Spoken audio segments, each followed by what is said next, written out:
look, Rush, we need to finish this, and we may as well finish it now. Here's my perspective on this. Yesterday, I put in a bit of time because I knew that we're behind on this thing that we're trying to deliver here. So I did the clips and I put them in this document and I hyperlinked everything so it was all there ready and ready to go. And you didn't finish reading the document before you started asking me to do the job that I'd already done. I scrolled through the entire document.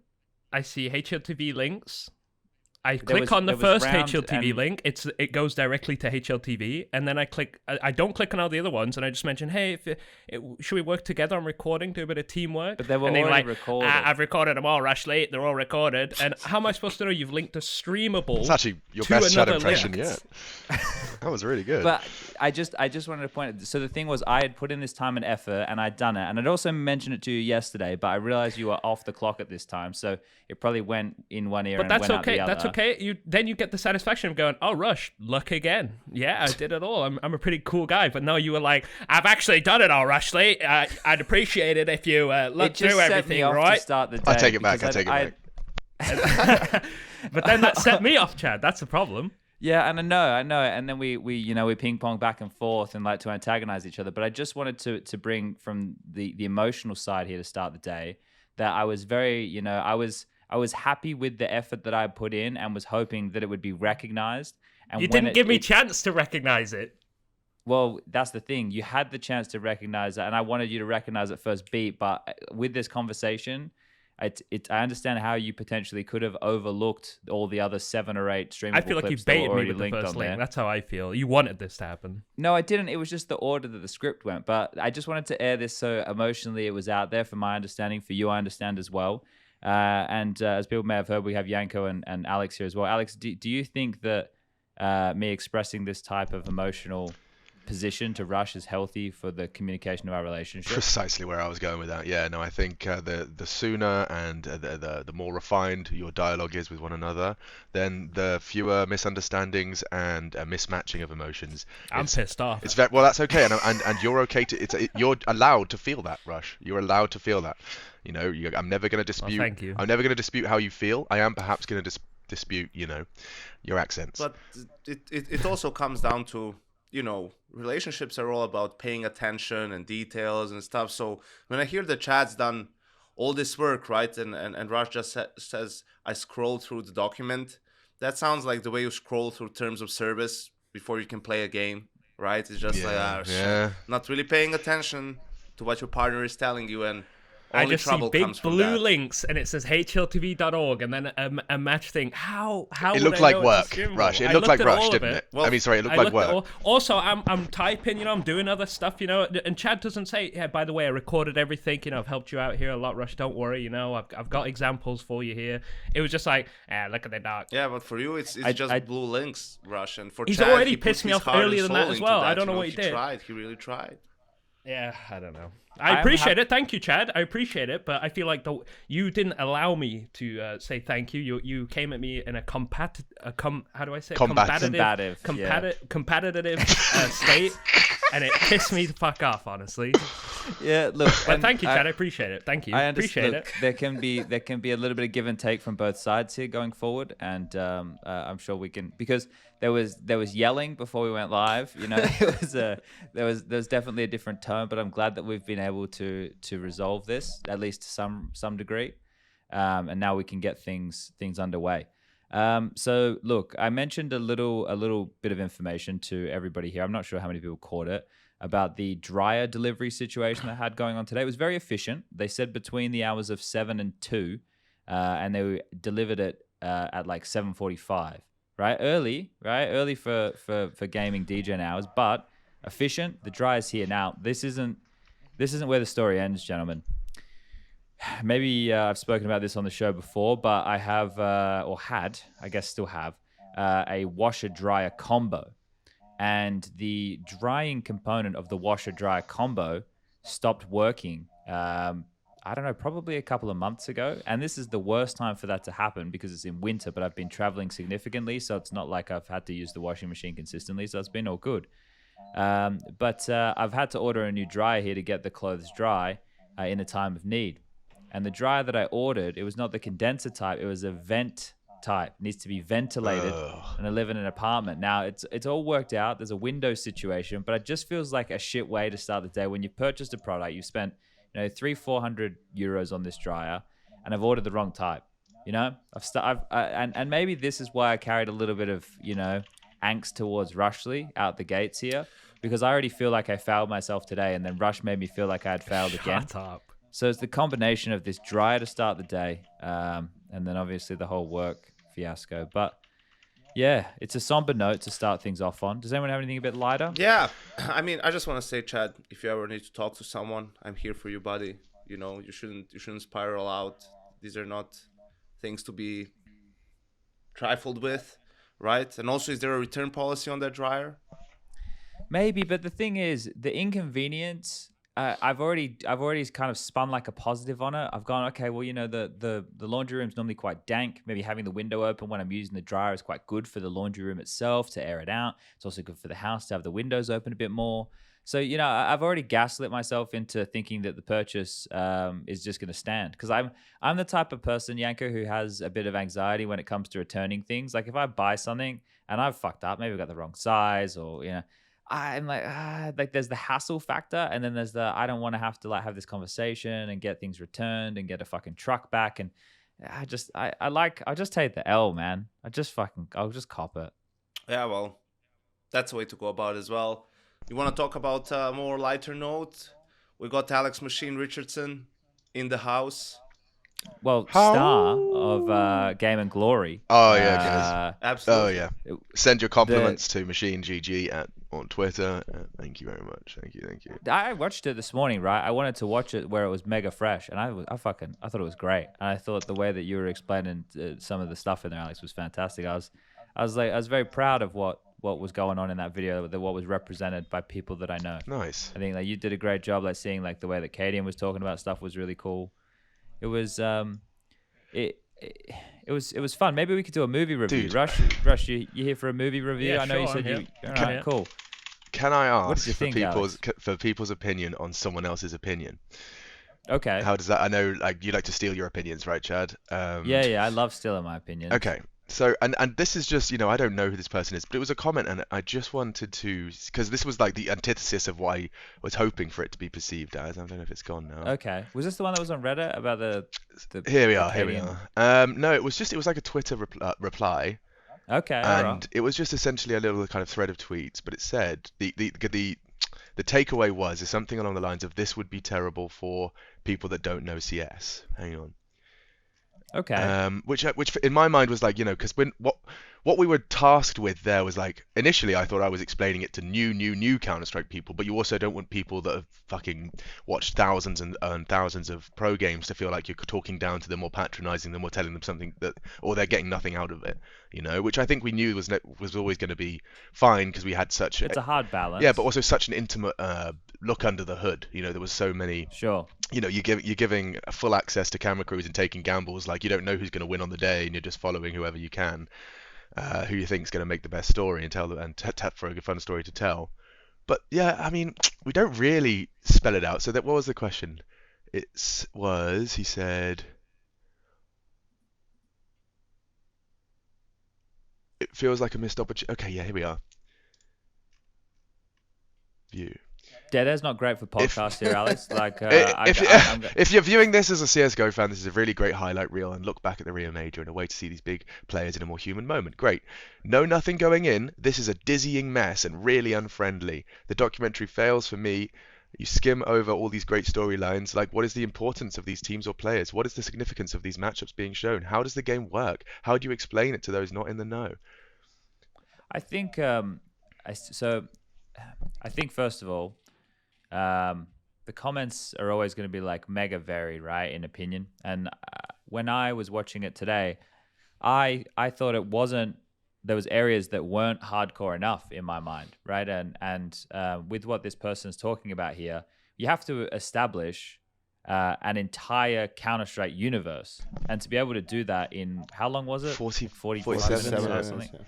Yeah, it's fucking impossible. You'd have to do an entire episode just establishing the universe. And the idea here was more to catch the personality of individuals or teams, at least from my understanding, than it was to explain the entire Counter-Strike universe, right? So like, let's say that there was if they do more episodes, I don't know what the fucking plan is with this thing, but if they did more episodes and they had more footage around different teams who were at the major, now you can introduce the link, right, from heroic to outsiders, and now we go back and we look at outsiders, right? Like I'm sure that's probably not what's going to happen, but if it was like a multi-part series and you were able to do that, like you left the outsiders winning on a bit of a crescendo, like we talked, like the way that James talked about his team, right?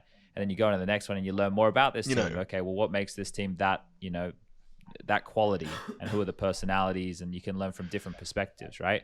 And explain at least the course of one event, a major, but the whole circuit, to do the whole circuit, I don't know how you meant to do that. It's fucking crazy. No, there's so much. We're so spoilt for the wealth of stories available to us. I think just picking a couple, and like you said, I think it's really cool because if you watch this completely blind, if you sent this to someone and said, hey, this is that thing I've been working on, and I kind of think it will help you understand the people. Next time you're watching a stream and you see Simple or Cadian, there's a lot more context behind their behavior. Watching that, and then I wanted to go and watch their trophy moment after Blast. That was like, I just wanted to go and see their reactions one more time, when they won.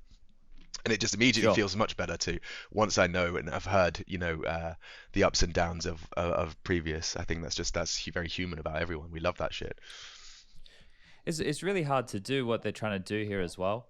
Like, because the way that we catch new viewers, I don't think what we need to do is we need to convey the intensity of Counter-Strike matches, but get them linked into the people. Yeah. Right. So once they're invested in the people and they feel the intensity of a Counter-Strike match, then that's what gets them. Like the fact that this game can make them feel that is what's exciting. Because I think that maybe this isn't the case, right? Like I think it would be pretty cool if Counter-Strike, like everybody who like to watch Counter-Strike plays Counter-Strike at some degree, but that's not really feasible, right? Like you could watch Counter-Strike for 3, 4, 5 hours a day, maybe more, and that would be time that you could be playing the game, right? So the two of them almost kind of nullify each other unless you're playing and you have it on one screen. It's difficult to balance the two of them, right? Yeah. And some people just don't have time to play the games, but they like to watch it like entertainment. So you have all these different factors of the type of people who are involved in CS. But for the esports side of Counter-Strike, I guess what's important for us is we already know we have a strong like player base, because we know that through like Facer and like eSportal and all this stuff. There's like lots of people playing at like a very competitive level of CS, which can translate potentially into professional players. Even if people are just doing that casually, that's still like a step up, right? That's not the casual Counter-Strike player is not playing eSportal or Facer, right? It's the viewer base that we're trying to expand, and those people are just going to come from general viewers. At least I think. Well. So I don't know. For me, the important thing first is to establish what is the documentary about, right? Like I think there's a lot of confusion there that people are thinking maybe it's a documentary about the Rio Major or the playoffs of the Rio Major or about Heroic and Furia and NaVi or whatever. It's not. Like it says it's supposed to be a Counter-Strike documentary, right? Which is made obviously by ESL and BBC, and it was the footages from the Rio Major and whatnot. So then if you realize that, then you need to look at it through a different lens, right? Because for me, it feels like the biggest impression is, yes, it's well put together, and I think, Alex, you did a great job of explaining a bunch of stuff. I think, though, it just needs more time. It either needs to be longer or it needs more parts because of what you said, Chad. It's like so difficult to like just introduce the universe or like the scene or set the scene, right? I feel like you need 30 minutes just to do that on a pretty basic level and explain some of the basic concepts. I don't even necessarily mean in-game concepts, but you want to talk about a team like Heroic. You say a little bit more about what their style is, how dynamic they are potentially, right? Why they need that energy that Cadian is providing, how that can elevate into play so well. You need to talk a little bit more about how that tournament was NaVi's tournament to lose. That's what everybody thought coming into the playoff bracket, right? And how good they were. Then you introduce NaVi a little bit from 2021, how they got to be the best team in the world and be one of the favorites. You talk about Furia and the fact they never been to top 4 of a major, of an S tier event, and that maybe is the a scenario in which everything comes together for them. And also, you talk about it, and you have outsiders who won the whole fucking thing, and you don't really, you feel like maybe they deserved a little bit more of an introduction or something like that, right? But it's just impossible to do all of that in 47 minutes, right? So also, it, from what you guys talked about, depends what your main audience is. Who are you catering to, right? I can see how this is pretty good for, if it's gonna go on BBC and people who've never seen Counter-Strike or esports, and it's a good way to present it to them in a way that's appealing, right? That they can understand and they can see the human side of it. I love that part of it, with cadian, obviously, with Simple as well, right? But I think also those parts with those stories could have been explored in more depth, right? I think there was definitely content there for that to be done, but again, for just a single documentary that's like 45 minutes, you don't have enough time to put all of that in there. So if we look at this and say it's a pilot project, right, and say this is just to see what the response will be like, and if it's good, we'll do more of this stuff, then yeah, sure, I get it, and I'm completely fine with it being that, and hope that we can get more depth, right? Because from what I was expecting more of a true side sort of a thing, right? Like in Dota for TI, which is more either about the grand final, let's say, if they don't want to do it like that, more about the top 4 or whatever, and you would get more, from the match specific stuff, the intensity of the match. More TeamSpeak comms from the actual games, more footage from the teams in between maps, right, and see how they adjust and how they talk, and obviously there's strategy there and whatnot, but considering it's a BBC, you're thinking maybe they would get access to some of that stuff and also find a nice way to edit it so they don't reveal all too much, right? Do you think, though, I got a question here, Janko, because I kind of agree in that way now that you've said that, because as a hardcore video game watcher, right, like really I'm just Counter-Strike, but I understand the genre of professional video games more than the normie. And then I guess this will lead into where my question is going to go. Do you think that we like things like TrueSight because we're already accustomed to the idea, or we like things like TrueSight just because, like, I don't know a lot about Dota. There's broad assumptions being made when I'm watching that. Like, I don't know the current meta and shit. I'm literally learning it by just watching that match, right? So, like, I feel like maybe we can be more direct in the approach and just be like, yo, like, let's assume now that more people than not know what professional video games are. Is that a bit ignorant though? Are we still that unknown? I don't think so. Am I over? I don't think so. So should we make more assumptions that people like know what's going on? I mean, at the very least, I think we should make the assumption that people know that there's a good amount of people competing in video games. Yeah, I would think so, right? It's surely these days. Well, at least to the audience we care about, or we want to cater to, Chad. Do we really care about catering to? Is there content made for 60-year-olds? Not really, right? No, but the thing is, we obviously want to appeal to this. The whole point of this is to appeal to a broader audience, to bring in more viewers and potentially viewers in a different vehicle, right?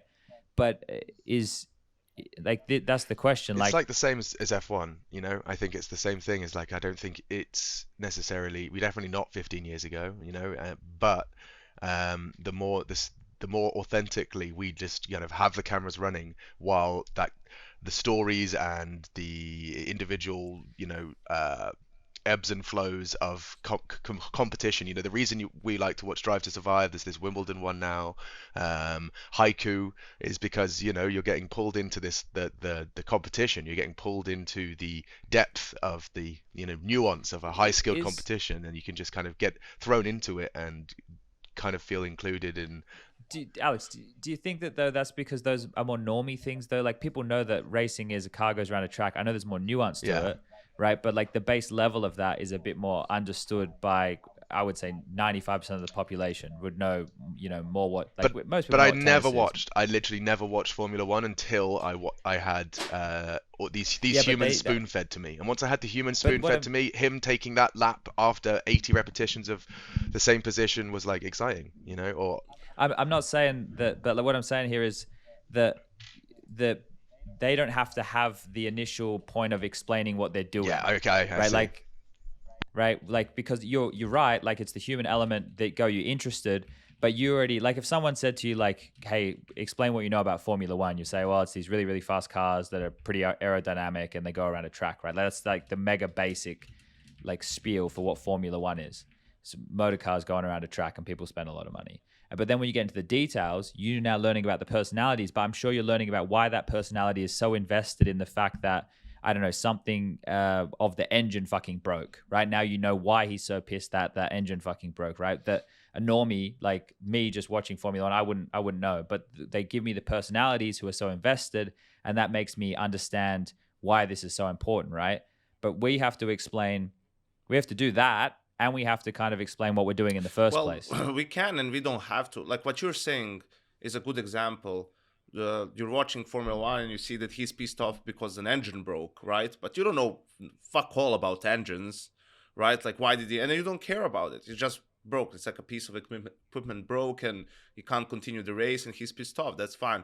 The same thing would be if you, after a Counter-Strike game or during commentary, right? Like you guys are talking about it live, and you would say, "Oh, that was a mistake by Tessus." You know, like, "Oh, he went too soon," or he had a smoke, right? And perhaps, yeah, it's easier to explain, and maybe it would be better to explain what he could have done with it. But even that in itself, like, you understand that one player made a mistake. He didn't use something he could have, which could have helped them win, right? Like on a human level, you can still understand it. And the thing with True Sight is, for me, with Dota is, I don't follow Dota nearly enough as I did before, so I can, you know, keep up with everything that's going on. But whenever I watch that, it's cool because you're talking about, in probably all of esports, the most pressure environment is the TI final because of the amount of money that's on the line. It's like life-changing money, years in that right? moment. So then you get to see players, you know, like Seb from OG in some of those finals, right? And his leadership, and, you know, in such a high-pressure environment, how he's able to kind of bring it down and make the players more relaxed, and they're able to win some of those TIs, right, and whatnot. So even though you don't know much about Dota, it's like cool to see as a gamer, just as a gamer, right, and a competitor, to see that sort of a dynamic, right? And who makes it? Who makes the True Sight stuff? I know it's a Valve thing, but like a Valve making it? No, they hire someone out to film it. But I was just quickly gonna add to when you asked about, you know, which content is it really gonna be popular? I think anything that you, as an aspiring competitor or just a gamer who maybe plays casually but enjoys to watch, you know, people better than him at what he plays compete a little bit, I think all of that is going to have a lot of viewers. Like, as I've opened the Game and Glory thing to like check some stuff out, in related is a clip from 10 months ago from ESL's YouTube, which is like set up with simple with config, right? And it has 1.1 million views, which is like way more than some of the other content that there's on the channel, which you would say is better produced. It has more actual content in it, right? But this is the best player in the world just setting up. So you have like tons of people out there who want to see how the best guy does it, maybe copy it, right, or whatnot. So in the same way, when you show the best players competing, you get a peek behind the scenes. You know, I remember when I was a kid, just starting to kind of compete in Counter-Strike, I was, you know, eating up this sort of anything I could find where I saw, like, you know, whether it's a strategy, how the top team does it, or how they set up their practices, or, you know, whatever it is, you're just trying to learn, right? So I think that would definitely be appealing to a lot of people out there for different reasons as well, right? So you have a broader audience. Yeah. It's Rush. We got a bit deep in the mud with that there of all the rationale. Do you have any more highlighty reviews? I can't really say too much. Obviously, I'm a little biased here, but I watched it and I really enjoyed it. So I think. What are your key moments here? Let's get a little bit deep, because we were talking like much broader. We got into talking about like content and how it's consumed and everything like that. Let's talk more specifics with the actual documentary itself, Rush. What were your highlights? Yeah. My two highlights. One was when Heroic won against Furia. and they went outside, and Simple was there chilling out. I really liked that. Okay. That was a very human moment between two people. I really, Did he enjoyed that. Did he say if you don't win tomorrow, I'll hate you? Is that what he said? He said something like that. I don't know what's going on between them now, but it was a very nice thing, I thought. But then he said he's gonna. Then he said he's cheering for them. I don't think he's a fan of outsiders. Simple. And it's also a case of if I lost to you, you better win the fucking tournament. True. I think for Simple, it's like, okay, you lost to Furia. But touche. But Cadian, is saying like we win 1 out of 10 times. Like he didn't have to face them. Furia fucking did it for them. Yeah. And I think that for Heroic, that was the bullet dodge. For example, what I really liked was from the Heroic Furia game on Ancient, I think the mix was really good between, showing the in-game footage from the round and then having the players' comms and like tying all of that together. Like that's for me that's like peak the wide content open for me, A-site right? moment when it's like cave and Cadian comes in and like actually explains the moment. Then we go into the comms and then Tessa's like, you can tell Tessa's was like overthinking and panicking. Yeah. Like there's a moment on comms where he's like, I'm fucking panicking, or like I'm fucking stressed. It's Yeah, too I'm intense or fucking something stressed. like that, yeah. yeah. And then you have Cadian like literally sitting there with like the sports psychologist or whatever, and they're in the room going, hey bro, like he says a very specific thing. It's like real talk but harsh talk, where he's just like, hey, I need you to be a bit more calm. I need you to make to have a bit more belief behind us, and if you give me that, I'll give you more, or something along those lines. And like I can see the other guy winking at him. Like it just seems like Cadian. Yeah, it was to Tessus, Yes, right? And it's he was like saying you. like he was saying and I can go back to being like loving and tender with Yes. you, something like that, right? Like Yes. he was getting a bit intense. It was getting a bit intense with him, right? We're gonna But, start like, off a bit rough, but I'll be loving and tender Yeah, but after. You just trust me. Yeah, I think he was getting. I'll be I gentle think later. They were fucking up, right? So Cadian was getting a bit harsh. No, with I him, know it just right? sounded funny, but that's a great example. That series alone should have been like a 40-minute episode, Oh, yeah. right? Because you also can go into the whole game, that's yeah. also that was probably the thing that was the most sort of counterintuitive. Is like the build-up was so great, and then it goes into the decider map where Heroic just puts on a clinic, right? I understand it's so one-sided. There's not really too much to say, but imagine you were someone watching and people are hyping the series up, and then the decider happens and you just kind of go over it and move on to the next thing, right? Like if you were hyping up the series for me, let's say a basketball series, and game 4 is so great in the series, and game 6 was like so close, it could have ended there. Now you go to the game 7, right? It's like the most hyped one, and sure, even if it's a blowout, at least you kind of go into it like, why did it happen, or you try to kind of, I don't know. That part felt a little bit weird for me, but I also understand that the way you would have to explain it would involve having to go a bit more in depth, which is something maybe they wanted to avoid because they're trying to cater to the more casual audience. I just think it comes down to like time again. I know they could have saved time, but they could have just done it like the end of game Ancient, right? And then all the talk, Alex was talking about how the momentum shift and everything like that, and then you could have just gone and then go into it. But game 3 was a blowout, and then it's just highlight of like Heroic guys just destroying them, and then that's the end, right? It didn't need to be like mega long because it was just like all over at that point, right? But that's the thing with more. I really like the onboards that ESL do, right? Those onboards, they're really intense for the span of one round. I would like if like something like that could be conveyed in one of these, because that's true to the game, to like the round and everything, right? It's a bit more detail. Like for example, during some of the highlight stuff, I don't understand why there was like every time they on the Ancient game as part of the comeback, they added this sound effect to like getting a kill. It was like this like cha-ching type noise. It wasn't cha-ching, but it was like a positive sound effect like that every time like K Serato or Yuri got a kill to close out those rounds. I was like, what the fuck is this?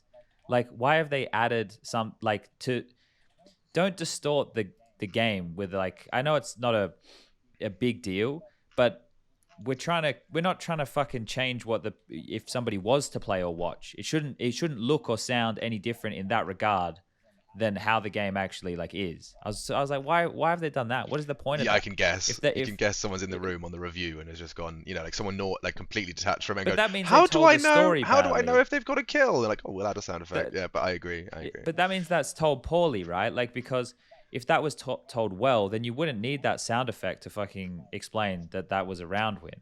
Like, the thing that does it for us is the scoreboard at the top ticks over.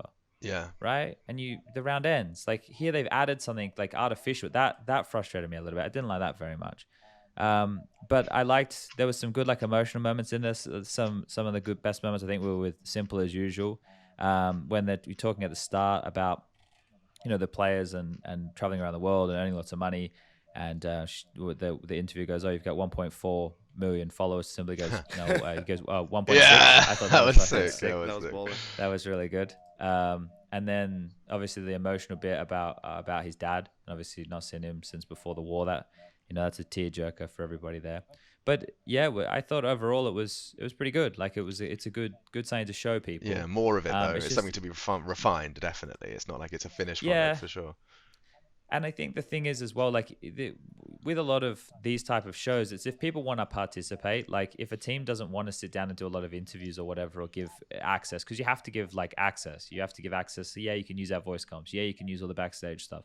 Yeah, we're going to sit here and give you more raw, intimate stuff, right? Because some of the things when we do interviews with players, we don't get a lot, right? They're not always so generous with their time. So this is also about the teams being generous with their time and what we can build from there. So there's a lot of factors, and I think a lot of people just take stuff for granted. That I think also, and it's easy to say this now when I'm not a coach anymore, but I think teams also overestimate the things they do, as if you all do the fucking same thing. Like no one prepares differently, like in a secret way, or you don't have this one thing that no one else does, right? Like you guys are all doing the fucking same. It's just some people are a little bit better at it. They're doing it a little bit better. Like you all rewatch the VODs of a game. You all watch the games of your opponent. You all have a sports psychologist, and you all try to create like a cool atmosphere to help the players so they don't feel as much pressure. You all anti-strat, all these things are happening. It just some teams are slightly better than the others. So if a crew goes in and they see you watch your opponent's map that you think that's going to be played, and they get some sound bites out of it, right? Unless they're in for the whole fucking session and show it step by step, and you reveal all the things, how you actually use the information, right? All of the information, then I don't think like you're revealing something that's going to actually hurt you significantly, right? And if I was a coach, I would now make the counter argument of, well, why would I even fucking risk it? I don't want to risk that shit. I don't know, whatever. But the thing is, like, and we talked about this in episodes previously, is like, we need to be able to produce better content that's going to get more people watching, that there's a potential down the line to monetize that content in whatever way, so that we can keep this thing going. Right. Well, the most well, not the most relatable, but the thing that can definitely translate is if you see 5 individuals on a team, no matter what team that is, communicating as much as what Counter-Strike players do, and you give them a bit of an understanding of that language, then that highlights the detail, right? Because if you watch a round of people communicating, it's very detailed. It's not just screaming, 1B, 1B, it's not just like full on clown calls. There's a lot of detail to it. Hey, let's do this, molly this boost, this setup. Let's start with there's a lot of detail that goes into a round of Counter-Strike, and that's relatable. One of the simplest things that you could do is like the mid-round calling, the organizing of the ending of the round. Like, the amount of communication that goes on there, especially from the in-game leader, it's like you come up with what you want to do. Now you have to look at where your players are on the map, who has which nades left. You need to shuffle them around. If a player who's supposed to be lurking has all the nades, you need to pay attention to that and swap his position out for someone else, or he needs to drop the nades to the other guy, right? So if you had a round with that, and you would show, let's say, Kerrigan, he's an easy example, and him saying out, okay, Rain, you're going to stand here, Brock, you're going to go back, you're going to smoke this, flash this, on your second flash, I'm going to molly, and we're just going to run out, back stern towards the flash, we're going to trade, that's it, post plant, whatever. And you watch it, you'll be, oh, this is fucking cool. Like, he did this in 3 seconds, right? Like, in 3 seconds, he explained everything, they did it, the guys were there, and then you even see, like, the rotation coming in, but it's just a second too late, they're behind the smoke, and it really explains to you, like, you see it happening, the importance of timing and like being snappy about it. And then you have on the other side of things, maybe even in the same game, the other team is trying to do something similar, but then it's like someone replies, oh, but I don't have this nade, and then the in-game leader has to stop for a little bit and like come up with something else, do this, and then maybe you hear them stressed, in communication, right? And the score is 12-12. When they lose the round, they have to eco, and they end up losing the game, let's say 16-14. And you don't need me and Maniac and whoever else standing there for 5 minutes.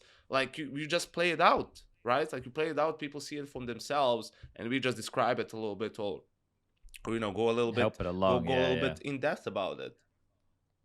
Yeah, I think this is the like reflecting on it. I think it did a good job of showing like the human side. If they could convey like the details and the things that make the actual game as intense and as exciting and as enthralling as the way we know it can be from our experiences, either like playing it or coaching it or just being involved in it. I think that would go a long way. Rush, what was your second highlight? I'm bringing you in here as like the comedic relief, man. I'm trying to keep it a bit. Yeah, sorry, man. I'm trying to keep it a bit poppy. My second highlight, I would say, was simple cry and not simple cadian crying. Not because I don't want to see him crying, but it was when he was talking to his mummy.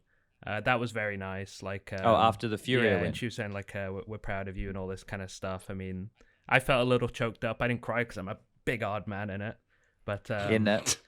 It was one of the biggest. I felt like the tears trying to push through, and I nullified that though. Don't worry. But I thought that was very sweet as well. That was very nice, and Yeah. All right, Rush. It's all right if you cried, man. I didn't. But it's all right. I just want to let you know it is it'd be fine, okay, but I didn't. I just want to let everyone know I did not. Tie into that, I liked how what he said at the very beginning. Almost Cadian is like a leader, a modern day leader shows his emotions, right? Like I agree with that. I think you need to your players. That's the way they really buy into it. When you really like put yourself out there and you're like that all the way. I think we've seen it 1,000 times, right? Like the pre-game stuff during the games, he's the heart and soul of that team, and there's no way they have the success they have without him at the helm. What did you make of him saying when you share responsibility or when I'm paraphrasing, but when you distribute responsibility, sometimes it can just collapse if people aren't absolutely. At the end there after the outsiders thing. Absolutely. After they lost. Absolutely. Yeah. I saw that early, like a little bit in phase, right? Because our game style was also a lot of freedom was given to the players, but with freedom comes responsibility too, right? So you're used to players taking initiative and getting map control, and then a high pressure game comes in and we lose, never mind, and I'm rewatching the game and I'm like, well, the problem is we're used to having all this control at, let's say, 120. Now it's 50 seconds left, and we haven't even put any pressure on. The opponents are saving nades, and now we have late round situations that we haven't really faced when they have, 2 more smokes, 2 mollies, a nade, and whatnot, and it's like really hard to get into the side. So then you have the conversations of, hey, guys, it is a tough moment, but we practiced this, we prepared for this. Just do your thing. It's fine. Trust your instincts. Get it going. And no matter what you say, for some people that's hard to do, right? Like the pressure still gets to them a little bit more. So you need to find ways to, help them out with that. A good example, right? Because I'm just trying to think. Like I'm reflecting on when I was in game leading, but also with the tail end of what you were saying right there, Janko, with the the communication is mega key, right? And we use that a lot. We say like, oh, the comms aren't flowing. But when they were having a tough time the other day, and this is kind of us inching into Blast and what was going on there, they had a hard time against EG, right? They lost to them on the opening game, and then they were playing them again, and they lost the opening map. And then Hex, I like his sass. He's got a nice little bit of sass. He likes to throw a lot of banter over the fence. But in the second map, Cadian really got going, right? And he did that thing where he's like, Counter-Strike, it's a game of communication. You go here, I go there. I'm flashing, you're peeking, I'm blind, I can't see. He did that whole that whole rant, that whole spiel, right? You could it was on Reddit if people haven't seen it. And I think that was just like to get the team going, yo, we have to be talking like this. Like we have to be calming, we have to be on top of it, because they're such an intense team, right? They're a team that's constantly doing things. They're very dynamic. They're always the ones who are like looking for the openings. And to do plays like that, the communication has to be really good. Like your teammate needs to know if you're flashed or not, if for them to be able to make a play. And if it needs to be coming quick to be to react like a team like Heroic. So I think that's in probably most of the situations where they're they're losing, that's flat, right? Or they're just getting shut down. That's also an option too. But sometimes you have just those flat days where the things aren't flowing, the information isn't coming as freely, and it makes people making moves a whole lot harder. But I was sorry, I thought you were done. I was just gonna say, like, because my thought got split into two, and I was thinking with what you were talking about as well, like when I used to in-game lead and the responsibility, so allowing your players to understand the base kind of map that's being set up or approach, right? The default, the map control, whatever, and then giving them the autonomy to know when they should take a risk and when they shouldn't, based off like all the theory and understanding of how you want to approach the game as the team. Or doing something which is a bit more like direct and shock and awe. And I remember I used to call and I knew what my players could do, but I never really spoke to them about, how I wanted to use them and what they felt the most comfortable doing. And we knew this guy wanted to be an AWPer, or we knew that this guy liked to be more aggressive, but it was never like down to the minutia and the details of like, I want to try and make this play, or you can get me into this space. It was a bit more broad. So a lot of my rounds and my openings, at least the successful ones overseas when I called, usually came from like set strats out of spawn. Like we were doing the like con, window, and short smokes on Mirage. And then like this is before people were consistently doing jump smoke stuff. We were doing that shit pretty early. This is where I had the whole debate thing with, I think, JW and Flusher on fucking Twitter about jump throws. But that was like an opening. We had like a real direct opening, and we're good for the start of the game. And then we had like a train game against NIP where we basically just beat them because we had these like smoke walls that I was able to snowball into different variations. And that, like, I didn't give my players any trust. So when we got shut down and I needed to look for solutions, I didn't know how to find all the solutions by micromanaging them, right? Like there was too much. There was too many gaps to fill in, right? Because I normally would just like go with openings. I didn't know what they'd be really capable of in defaults or mid rounds and shit. So anyway, that's why I was a bad in-game leader. This is being a bad in-game leader with Chat Virtual. You're being too harsh on yourself. First of all, back when you were playing, that was way more viable, right? Like nowadays, the players are so much better individually across the board that they all know how to deal with in their own sectors. They have protocols against that stuff. If you just call things from spawn, like it's going to be harder to pull it off. It can still work in scenarios, absolutely.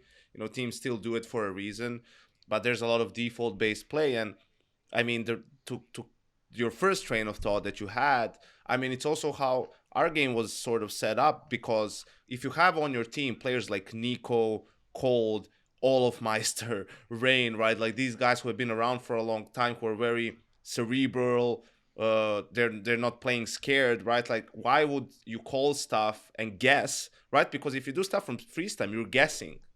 Sure, maybe you have some tells that dice makes it a good read, right? But you're guessing. The reason you play default is like you're letting things develop, and you're gathering information, and then with that information you can make a more educated either guess, right? Like a more educated call. And then all the game needs to be is players communicating, giving information, processing it, and then making calls on the fly. And some of the best Counter-Strike we played is when players were able to do that. And when we were struggling, we still had obviously fallback options, and we would jump in with some stuff.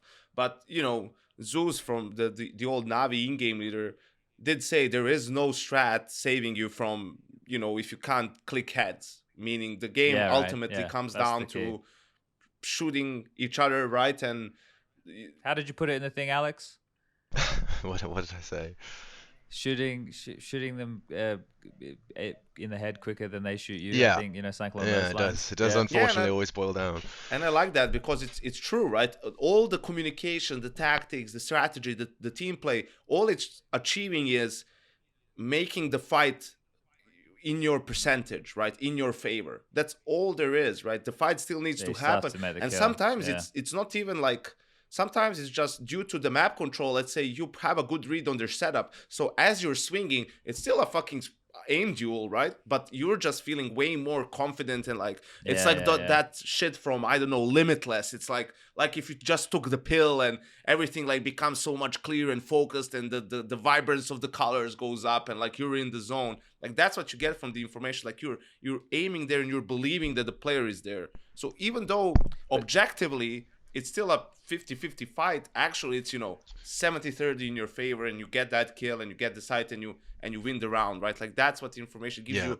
extra boost of confidence on a micro level, and that all those little details can snowball. Another thing I'd add as well into all of that kind of diagram you're painting, is also the person you're playing against is also reacting to what you're doing in real time. Like there's that you can force mistakes. If that using an example, you're swinging from two different places, the CT's on short, like Edward, you've got someone apps, you've got someone coming up short, then the util's good enough. You can put him in a position where there is the amount of right decisions he has is so minimal that you kind of force an error. Like he has to look at two places at once, and it's just as a product of your team play. Exactly, and he feels the pressure, right? So he feels uncomfortable. So that's why it's not just 70 in your favor because of the good stuff you did. It's because you've, like you said, constricted almost what the opponent can do. And another part that I really liked in the documentary was Akari, the owner of Furia. And for people who don't know, he's a poker player, and there's a lot of similarities between poker and Counter-Strike when it comes to pressure, psychology, and whatnot. I mean, the term tilt comes from poker. Well, originally comes from pinball, but machines, but never mind. Comes from poker, right? So all of that stuff. How do you tilt in pinball? Well, tilt in pinball is when you hit the machine too hard, and then it freezes, right? Like you can't hit the. I hate that. So that's like when you're being too aggressive, like you're, and that's usually because you're frustrated with the game and with the machine. So you hit it to try to tilt the ball, but then it freezes out, right? So that's like you tilt, you freeze out almost. Okay. And what he said about this is something that I try to kind of instill in the players, which is something not very many players did, is like try to put yourself in your opponent's shoes, right? Like just because, for example, in this round, we feel like our timings are a little bit off, this guy's late, we maybe fuck something up a little bit, doesn't mean that they know all that, right? Like for them, they might have no information. They might just be fucking guessing. They might feel that they're in a terrible position, right? So you don't always have to imagine the worst case scenario because things are going wrong, right? Like think about for your opponents, also in the way how you would call, right? Like think about if you were in their shoes right now, what would be the most uncomfortable thing, that they could experience, and then try to do that thing, right? Try to put them in a really bad spot. So I really like that little tidbit. I think that was spot on, and I like how chill he was all around, right? Once they lost, he was like, that's okay, I think we did an amazing job, right? Like they're still kids, they're gonna be hurting, but I think they'll be fine. They still have like ways to go, they can improve, they're still young. So that's pretty cool, chill take, after a major semifinal. Yeah, it sets him up as the type of figure he is of that team, right? He's good there for that team. He has a good mental. Rushley, you still with us? Hello. I brought you on for a segment, mate. Do you want to do your segment? I'm just listening to a live podcast right now. It's just like a personal podcast for me. Oh, okay. Do you feel like you're learning? I do have a segment. I am learning.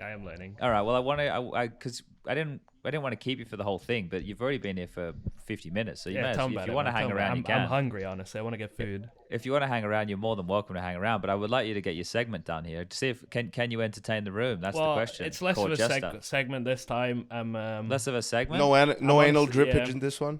No, none of that stuff. Alex, are you familiar with Russia's segments? Yeah, there's been an anime segment. There's been standing or sitting when you wipe. Can we get Alex's answer real quick? Alex, when you take a little poopy in the toilet, a little one, yeah. To use that phrase again, when you wipe, do you stand or sit? I'm typically sitting, but sometimes if I feel like it's required, I'll opt for a stand. Required. Yeah, when you need to get deep. Well, or sometimes it's just it's not something I have to commit to. Anyway. Please rush.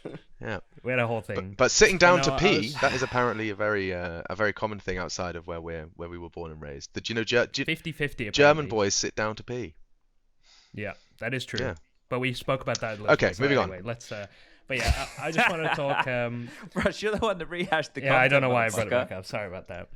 But yeah, I was. You're meant to be in charge of this segment. It's already a car Come crash. on, mate. Give me some sauce. Give me some sauce. I'm ready. Well, I was just honestly, I don't have a lot of energy for this because I'm a little bit sad, honestly, about it all. Because you're a little bit sad. Yeah, well, you know, early on, you brought me on as like kind of like a special guest and stuff like that, and it made me feel a bit special. You're definitely special, mate. This is your fourth recurring segment. Yeah, I know, but I mean, it's not really fair when you like, you know, you bring certain other people in, you know, potentially award-winning journalists and stuff like that, you know, and I'm just sat here, you know, just as some nobody, you know, and it just kind of you're projecting now, aren't you, Rush? You are projecting. You know, I'm just a bit sad, honestly. Like I thought I was coming in here. You're jealous of Richard. He came on the show. I'm not close to him, so I have to call him Mr. Lewis. You know, I mean, you know, an icon of the scene and all this kind of stuff. Funny guy, you know, and I just thought I was the funny guy, you know, and.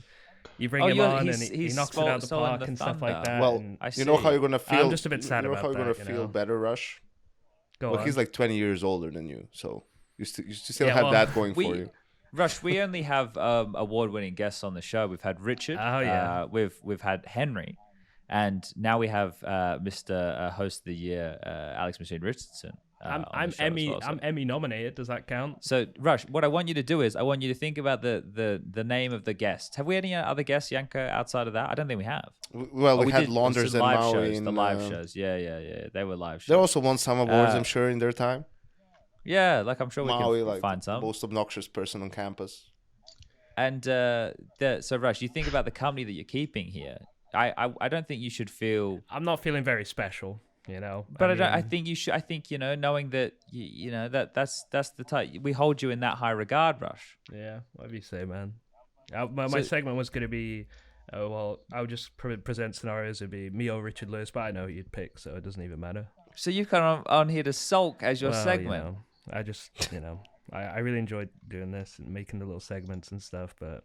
It doesn't feel like it because you haven't had anything to present today. It's all right. Don't worry about it. I'll bounce back from it, but just keep it in mind going forward. You know, if you're thinking about getting a guest, maybe get someone a bit, you know, bit lower down on the ladder, you know, than, you know, award winners and stuff, because it kind of makes me look like a bit of a twat, honestly. All right, well, we need to have a segment. Alex, we're gonna put you didn't even bring me on. Here. That's the thing as well. I would have liked to say hello to Richard Lewis. You know, I would have liked to say hello, but you didn't even think to bring me on. Alex, do you have a segment maybe that you would like to bring? Because Alexander Rush. Yeah, he's kind of let us down, hasn't he? You know. Yeah, do you have a set of anything that is so normally with these type of segments, Alex? Well, after the pee poo question, I'm starting to. I already get the tone. We had an anime one. Yes, We've had an anime one as well, where there was a review of anime. Don't want to bring everything down, just kind of, you know. So I don't know if you have anything that, you know, maybe you've been doing recently, Alex. Maybe there's been. I've currently been. Is there a book series? Is there a game? Is there anything that, you know, that? Now you're taking my segment away. Any other awards you won, Alex? Well, no, not really. I've had a lot of the interesting things I've been looking at the moment is like just me looking for everyone's different take on like existential dread. I think it's really exciting to think that loads of different human beings have kind of had a stab at it, you know, like everyone who is a human being and was born and has gone, why am I here? You know, it happens, you know, you get that everyone has that moment, and then there's lots of options available to us. And I've just been recently exploring all the options, and I'm just kind of shopping around. Are you having the dread though? Do you feel no, the it comes dread, and it goes, you know, like I do think I do need something, even if it's just my own personal philosophy to kind of define myself by and have like you know, expectations. I definitely believe life is finite and I've got to make the most of it, etc. So that kind of already limits some of the options. Anxious. Yeah. Well, I don't really. Yeah. What's the word? Finity of life. I guess. Yeah. I don't know. The fact that life is finite is Alex, quite exciting in itself. What about this? Because it's clear that Rush isn't up to the task. How would you feel? Would you still have that dread if, you know, you could define yourself by a segment on the Talking Encounter podcast here? Because Rush, you know, like Rush, how bad do you want it? Other people might come and take your job, mate. I'm getting a bit nervous now, but I'll pipe up for the next one. But I do have some thoughts on this, Alex. You know, I think about this a little bit, you know, and there's like I kind of think of life as on a cosmic level, to be honest. Like what all the time when you're at the supermarket, be, you're thinking about the cosmic level. Not to be a nihilist or anything, but nothing truly matters in the sense we're just a blip on the radar of the universe and all that kind of stuff. But it's like you do what you kind of want to do, try not to harm others, and I think that's important to live by. I always think it's interesting to think, when you die, it's going to be like what it was like before you were born. If you remember those times. That's the point, isn't it? That's going to be, that's very, I really like thinking about that. This takes about Janko. We used to talk about death and we used to share hotel rooms. Remember that? Yeah, those were the good times. Why were you guys talking about death because in the early days? I feel like, well, being an observer, it's not an easy job. It's not an easy job, Chad. But I think people would be actually way better off if they discuss death more. I think it's a taboo, right? And I think everyone's scared of it. Maybe or a lot of people are scared of it, right? But as Alex said, it's ending. Your life is ending at some point, right? One way or another. And the sooner you can kind of accept that and make peace with that and figure out your way to deal with that, I think that gives you a good amount of freedom and release, right? And you start behaving maybe a little bit differently, right? And you don't worry about some things that in reality probably don't matter as much, right? Like whether it's social media, whether it's whatever there is. So I like what Rush said. I think I'm probably somewhere similar to him, where it's you just kind of have to, in the grand scheme of things, doesn't really matter all that much, but that's just not really also an excuse for you to give up on everything, right? So you find things that are important to you, and I think also don't harm others is a good one, but also maybe just, if you can leave the world a better place than when you showed up, when you're leaving, I think that's also something good, that a good way to look about it. Yeah. Fuck, we've gone deep. No, but for real, and the conclusion of both of you in your own philosophies, and something I think is very common in the space, is nothing matters, and it's just whether you find that conclusion uplifting or you find it, it fills you with dread. Because the idea of nothing matters could be horrifying and haunting, or it could be really uplifting, because if nothing matters, then you can do anything. Exactly. And then you just have to set the boundaries like you are, Janko. You can do anything, but obviously you don't want to affect other people and upset them and blah blah blah, and leave the world better when you found I have no problem with upsetting them, just harming them physically. Certainly, yeah. I love upsetting, but not standing in the way of them living a fulfilling life in the same way you want to. Yes. Yeah, they're going through the same stuff. Yeah, exactly, precisely that, and that. So you can't take it away from them. And that great unifier is something that I'm looking for right now. Because we're all so divided, and everyone kind of gets into that little echo chamber of division and blah blah blah blah blah. We all know I'm not trying to write a fucking thesis here, but we're all there, and I think finding more and more common ground, the great unifier in my mind is none of us really know what's going on. We're all human beings, and we've all been dealt, admittedly different puzzles with very elaborate different pieces. Some people get really shit spawn points, and they're pretty, they get much worse RNG, but I think there is definitely still something that you could unify us all and stop us kind of being so against each other or just being difficult with one another. Thank you for coming to my TED Talk. I think obviously on the grander scale of the world, it doesn't take a lot of searching to see how fucked up it is in certain places and stuff, right? I think in our world, the place that seems the most fucked up is traditionally on social media, and for me it comes in ebbs and flows. Sometimes I'm really caring about what's going down online and what's being said and everything, and sometimes I'm just completely disconnected. I don't give a fuck. At the moment I've got the nice tweet and forget vibe, right? If I tweet something, I just tweet it, then I just walk away. I'm not really reading a whole lot, so I'm pretty removed at the moment from anything negative that could be coming my way. And I also don't I'm not really taking in a wide source of what's going on Reddit at all, or news stuff and seeing all the fucking death and destruction of the world. So when I'm in my own little chamber and everything's cool, I can wake up, I just have a look on Reddit. Oh yeah, there's this cool cadian 1-on-5 clip that was fucking gangster, right? I'm watching a demo, I'm just doing count. When I'm in that world, nothing's really entering, but I can get to the place where I'm thinking about the stuff we're talking about here, and a bit more broader world stuff. But I guess that's ignorance truly is fucking bliss, mate. Because it's bliss when I'm just worried about literally just CS. It's kind of nice in this little Yeah, and I think some of what you're talking about is just self-preservation. I don't think you can. I don't think you should just stay in the constant like angst of existential dread. I think it's wise to be able to, you can put that hat on, but you also be able to need to take it off, and it's just one of the tools in your, tool belt in pursuit of inner peace. So you definitely like, the world's on fire, and you just have to kind of close the door and focus on keeping your hands warm. I don't know. I know I just referenced this clutch here. And I'm taking what a fucking clutch! But did you guys see this cadian clutch? Dude. Can we? I want to hear Janko's raw opinion. The clearing the vents, like obviously it's all sick. Oh, it's all sick. But like it feels like he'd already gone through, played the clutch in his mind, and knew that. I mean, they must have dropped vents, and maybe he heard it earlier, or there was a call, and it's just the most likely rotation after you've killed ramp. But like, the fact he goes so deep to clear it, and then getting the bomb down with like 6 or 5 seconds left, it just seems too good to be true. Yeah, I think he's really good in those situations. I think that was mostly I've seen the clutch, but I didn't really pay attention to it super in depth to know if he heard the guy. Maybe he thought he heard them up top, right? Like the Sphinx was the first went guy. So I don't know if he did that and that's why he went that way. I think most likely it's just the names, right? Like he knows which guys he killed, and he knows that the last 2 guys are playing A, let's say. So he expects the rotation, at least one of the guys to be in vents, and then the second guy can be in a couple of positions. Then because there's not too much time, he has to take some sort of a risk, right? Like he can't play for everything. So he's just going for the sort of a plant where he is trying to hide himself, I guess, from right side ramp. I don't think he really did it. But then when he plants and doesn't see anyone, he's like kind of checking decon. Like he's thinking, I think Dupree was the last guy. He plays A, so either vents or main. That's kind of the first danger point.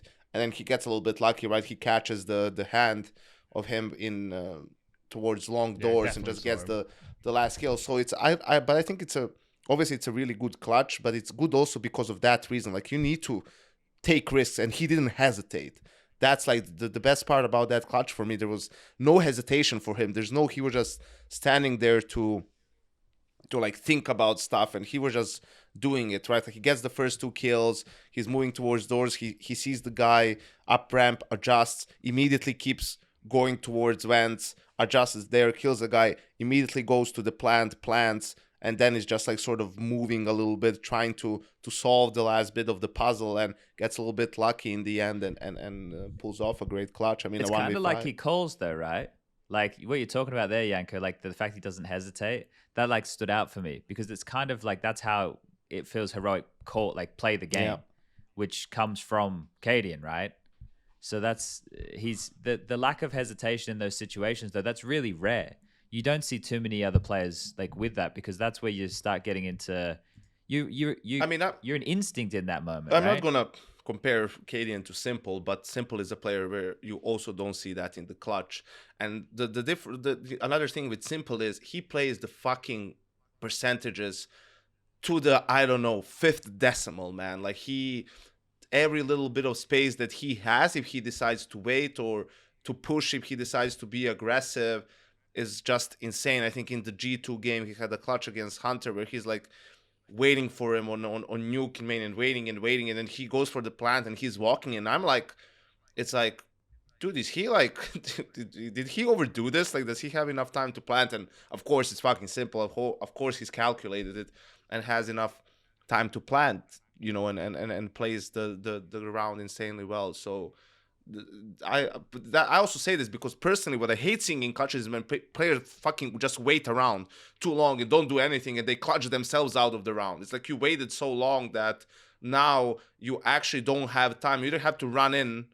They got a good excuse for that though these days. There's all the saving going on, right? They just get to take the save if they don't do anything. Yeah, preserving that KD, man. But we had that rain clutch somewhere. I think it was at the major, right, where it was also like he won that clutch by being aggressive and running around and like making noise, and if he was trying to play it super slow and safe, he would have never had time to clutch the round. So yeah, more aggressive clutching, please. Thank you. We just want more fights. I've been watching a little bit of Blast here. I missed like a couple of games from the first couple of days. But I've been watching a bit of it, and I think one of the things which immediately stands out, we always talk about how good their production is, right? So that's no surprise there. I think that's just become the default response when you look at a Blast event. But like the camera angle they're doing from above and behind, right? That's given some new perspective to people, and that just like when I like seeing that get the positive reception, because that's one of those things that we've spoken about before on here of like that was cool about going to like a LAN cafe or watching or a BOC event or events back in the early days before it got to like stadiums and shit, right? The way that you would consume a game of Counter-Strike if you were at these places, you would stand behind the row of PCs and you would physically watch these players like move their fucking arms and how they talk to each other and where they're looking. So you understood like every little detail, not so much exactly what was going on in the game, right? You'd just be watching it more from like one or two players kind of POVs, but you'd get this whole unique view of it. And I think you get a sense of that with those camera angles. So that's been nice. You got the yelling back. We're talking about the Hext and the cadian banner. I loved seeing Hext. I love seeing Hext play ball. You know, like I think that's also a good sign for him in the future. That, you know, if you're willing to bring that extra LAN element. I mean, we liked it before, but I will cherish that.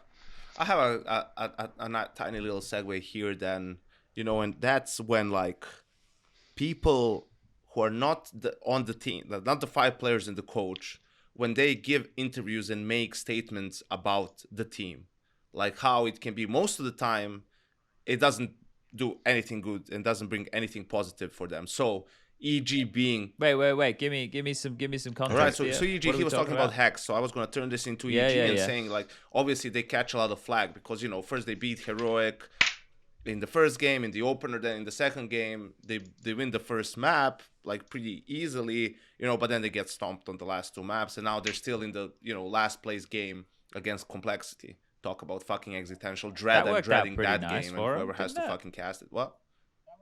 That worked out pretty nice for him.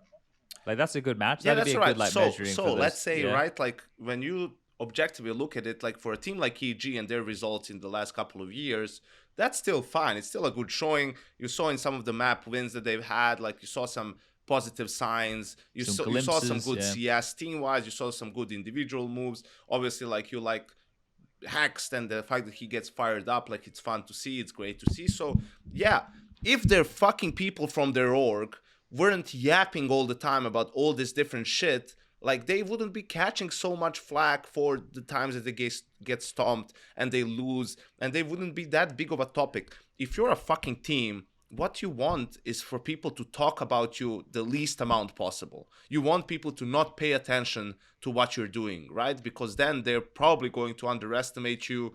You're going to be the underdog coming in. That makes you play with less pressure on your shoulders, right? And that's the spot you want to be in. That's outsiders at the Rio Major, right? Like no one's talking about them until the moment they fucking won the tournament, basically, you know. And EG now has more spotlight on them than, I don't know, even I want to say, you know, like someone like Cloud9, which is ridiculous, right? Like who should be under way more scrutiny and whatnot. And that's not good for the players. It doesn't bring anything positive. That's because anytime they beat anyone, you have like, I don't know, either people from their coaching staff or from the org, that fucking director of performance. Jesus Christ, I don't even want to get into that. But, you know, going public and talking about different things, it's like, all the casters are talking about Heroic not showing up. No one's saying how well we played, which is obviously factually wrong to begin with. But also it's like, why are you doing this? Like, why are you adding more and you're creating distractions for your team, right? So that's one thing. EG, you have him there. Then you also had like what's his fucking title? The NIP COO, right? Calc, like giving an interview before the tournament started. It's like, with this, NIP, I believe we can contend for majors.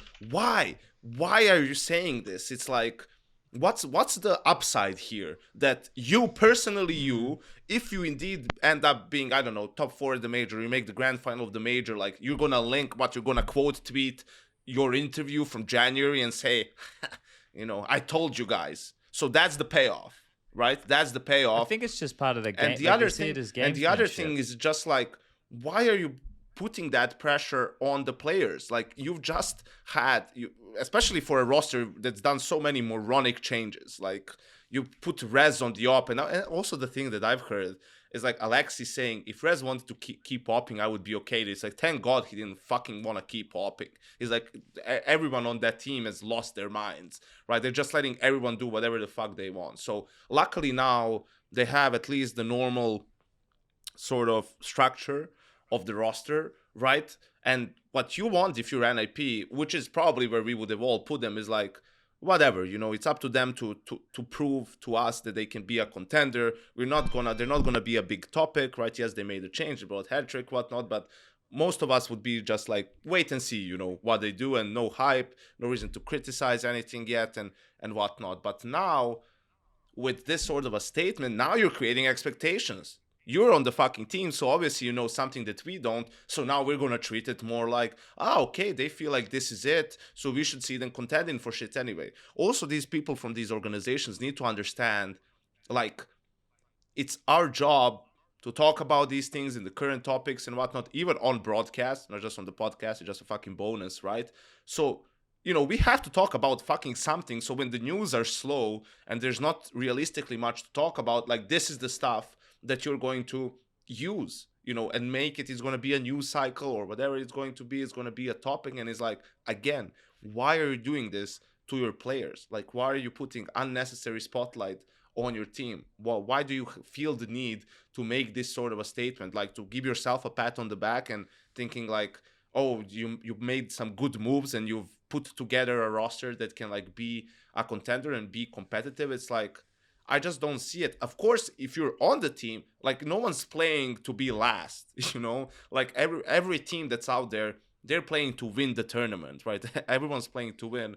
Obviously, it's not really realistic for some teams, so they'll be content with some good performances, maybe winning a match and seeing progress and learning and seeing what they need to improve on, right? But my point is, the players are aware, like, that's what they're practicing for, that's what they're playing for, to be a contender, right? They don't need their fucking COO to say it for them to be like, oh, so this is actually the goal. They know what the fucking goal is. It's the same for everyone. The goal is to win, right? So it's just kind of, I don't want to say pissed me off, that's like too strong of a statement. I just don't see like the benefits of it, like, why are you? Maybe they just prescribe to, any publicity is good publicity, right? Like that, like, I don't know.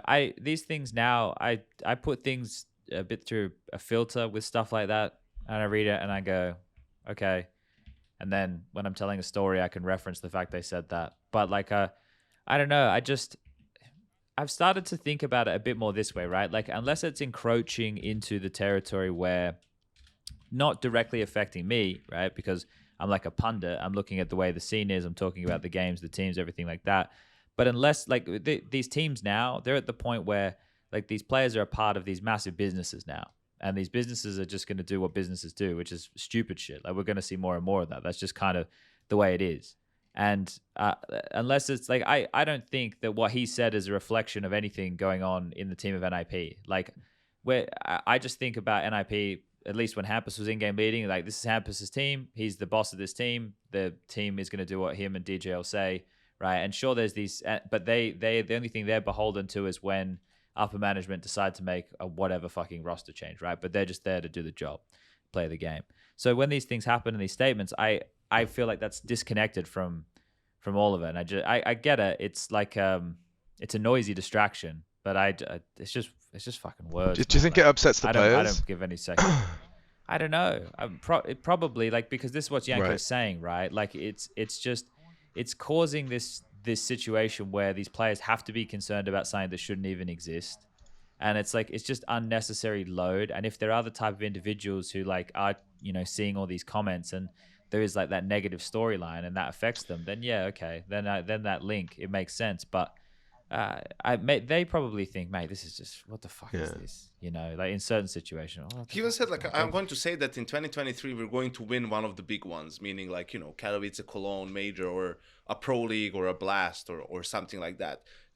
That's such a, why are you making this statement? Like, those tournaments are incredibly difficult to win. Like, why do you feel the need to say that? Just shut the fuck up and let the players play, and you put the team together, let them work, and if they are really good, maybe it will happen. They can be really good and the team can work, and you can still not win a single fucking tournament.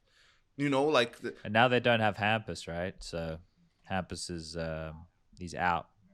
We don't know for how long. There was just this before their game against NaVi yesterday. The NIP put out like a statement saying that Hampus had been struggling. This is the article. Where are we at here? Long story short, it was that he was going to miss out on the rest of the group stage, and with how close Katowice is, maybe he misses out on that as well. I'm just speculating. I don't know. But it said today's game versus NaVi will have young ninja Maxter stepping in as a substitute for Hampus, who is out due to unforeseen personal circumstances. Max will play out blast groups with the team while we assess the situation, and we expect to provide an update before the start of YNk Katowice plans. So that's probably not an ideal thing to be happening, especially after old mate just, maybe he jinxed him. Maybe that's it. He jinxed it. He didn't know he's got the same powers as we do. And that's why, hopefully everything's okay with Hampus. I like Hampus. He's a good egg. Alex and I seem to always have good conversations with Hampus. Seems like a nice but he hasn't had a step away, so obviously I hope everything's well with him. And be interesting to see if NIP do have to field a sub for Kato. That would be... It's kind of hilarious with the sub question, though, right? Because at this event right now, they still have Esatag, right, on the bench. But then we had the whole config situation with FaZe.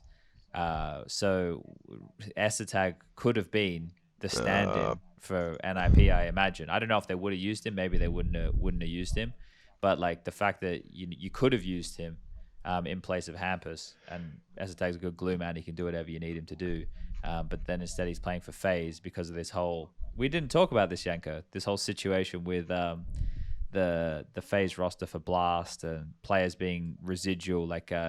Basically... I'll get all the details slightly wrong here because that's not the fun of it. We didn't talk about it last episode? I don't think so. I don't think it had happened yet, had it?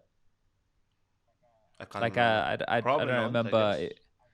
I don't think we did, but maybe we did. I don't recall. But regardless, it's the whole... Yeah, so Esatag ends up playing for FaZe. Config, they wanted to use Config, but he was on Heroic's roster, and then I think Blast were allowing it because he was at the hotel and he was there for the media day. But then reportedly some teams spoke up about it because that was against the rules.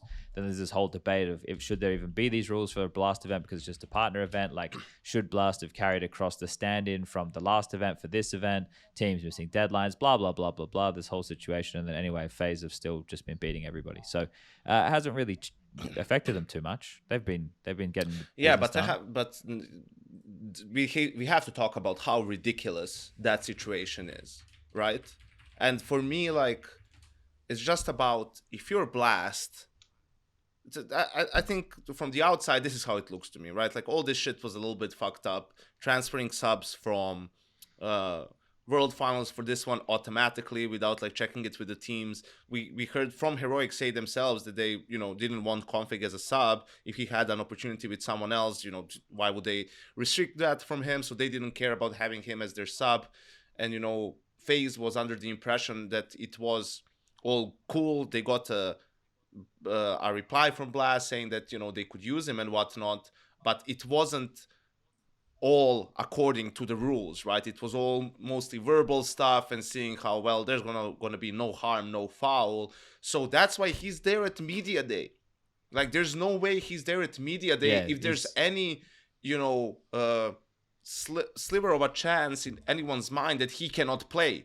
Because for him to take fucking pictures there, with Blast has to... They're not gonna see him there and say, wait, we didn't clear this guy. Why are we doing media with him? Obviously if he's there, he's allowed to play. But then what happens? Someone from some fucking team, goes into the files, right? We all know it's Graham from Complexity, right? We all know it's him. Doesn't matter. We'll pretend that it's not him. And goes into the fucking little small print, fine print, and sees that he's still registered for Heroic. And then it's oh, but this guy's registered here. He's not registered for FaZe. Can he play? Becomes public. Obviously Blast. They didn't thought anyone was going to mind it, right? Which is a mistake on their part. They need to play it by the book exactly because of that sort of a reason. And now they can't allow him. Now he's not allowed to play, obviously, which puts FaZe, and that's extremely unfair to FaZe, right? Because sure, they maybe initially things weren't great, but at least Blast could have told him, hey, you guys fucked up the paperwork. He can't play. You need to find someone else. And that would give them some time, and it would still be a shitty situation, but they would have been better off. So now they have to have find someone. Luckily, they can get a guy as good as Astag, right? But for me, it's also, I want to say, when I was a coach as well, I'm always like, follow the rule book. I never wanted to be asked about shit. If there's a technical issue in the game, go by the rule book. You know, I don't want it to be arbitrary and for me to decide anything. That's why you have fucking rule books, right? But I wouldn't go into the rule book myself outside the games and look for something like this and then go to the organizer and say, hey, they're not really allowed to use this stand-in, right? Like that's you really like trying to find a technicality to make other team's life worse, which might not even affect you. You might not even meet this team, you know, you may or may not, whatever, right? But that's like, you know, for me, that's taking it a little bit too far in order to gain some sort of an advantage. But for people who are going out there and saying like it's FaZe's fault, no, like this was up to Blast to sort this out. Also, it's ridiculous that, you know, a deadline for something ends at 4 p.m. that day, because that's when the guy goes fucking home, right? And you don't make it for the full day until midnight. And that's also why you don't accept the change in the sub. Like, if there was ever a technicality that you could, you know, sort of be like, hey, yeah, maybe this isn't how it says, black and white, but this isn't the thing where people are going to object on the fucking 3rd of January or whatever the date was. So it's just one of those things where you're not really paying attention to your own stuff. You kind of you're kind of thinking, no one's going to care about this anyway. Someone cares, and then everything goes south, shit hits the fan. Yeah, just an unnecessary speed bump, I think. But it's still gone off without a hitch, right? Like, they play OG again today. And if they win that, then they're in the arena. Same as the G2 versus FaZe. G2 versus NaVi rematch, which is on at 6:30. Don't do that, Chad. Don't go, like, from the result and then justify the cause, right? Like, what if they bombed out? Oh, no, I'm not. But I'm just saying, like, in the scheme of things, you know, this is where they're at. I'm not justifying it at all. I'm just saying this happened. And this is what has happened, right? Like, it was a big issue at the time. I think that Blast should not have. I don't think they should have roster restrictions for you obviously need something in place. I'm not saying have it completely free to go, but there shouldn't be things like stopping this. In the end, even FaZe was the ones who got they got punished. So they're the low seed in every game they play at this tournament, meaning the other team gets to, you know, choose the side for the veto, which sometimes can be significant, late, right? So, you know, if I were Blast, I would just like fucking, you know, at this point, you need to take it and say, hey, yes, like this is up to us. We kind of screwed this up a little bit, and then you let conflict play. And we're making an executive decision, you know, here at this point that whatever. And I think they should have let them play. But yeah, but this is what I'm saying. Like, the fact that the rule is even there and like being upheld in that way, it doesn't benefit anybody. Like, we can all see that. The only people that would have benefited would have been the teams in the group, right, who would have wanted to play against a weaker team. But it didn't pan out that way. I'm not saying that's all right. I'm just saying that I don't understand why they're all part of the same big happy family. They've all decided we want to be a Blast partner team. Okay, well, it's, you know, there's so many slots here for the arena boys, right? Like, what are we talking about here? You're all competing for the same thing. I get it. To some teams, a win is going to mean more than others, but you're all still here. You're going to have a whole bunch of chances. I think, given one of your group, you know, a player, which is not, who's it hurting? It doesn't feel like it's hurting anybody. So that for me is where I'm probably the biggest in the question. It's like, we're not really losing anything here. We're losing by not letting him play. That's what's happening. So yeah, for me, it's a little bit broader. But I'm not, you know, I'm not dwelling on it. It is what it is. It's happened. We'll see how they go today. I think OG, I've been watching a bit of them playing. They've been looking pretty good on Ancient. Until then, they just lost to Liquid in the rematch. So I'm like, well, were they really looking good on Ancient? But there was some cool stuff that I saw that they were doing. Some nice little protocol utility.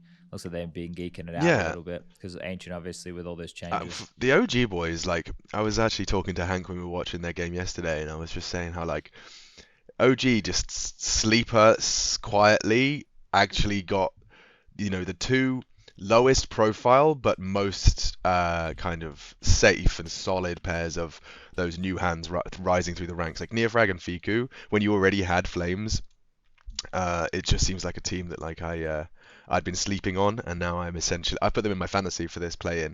Kato got Neofrag and Fiku. I've decided I'm fully back in the horse.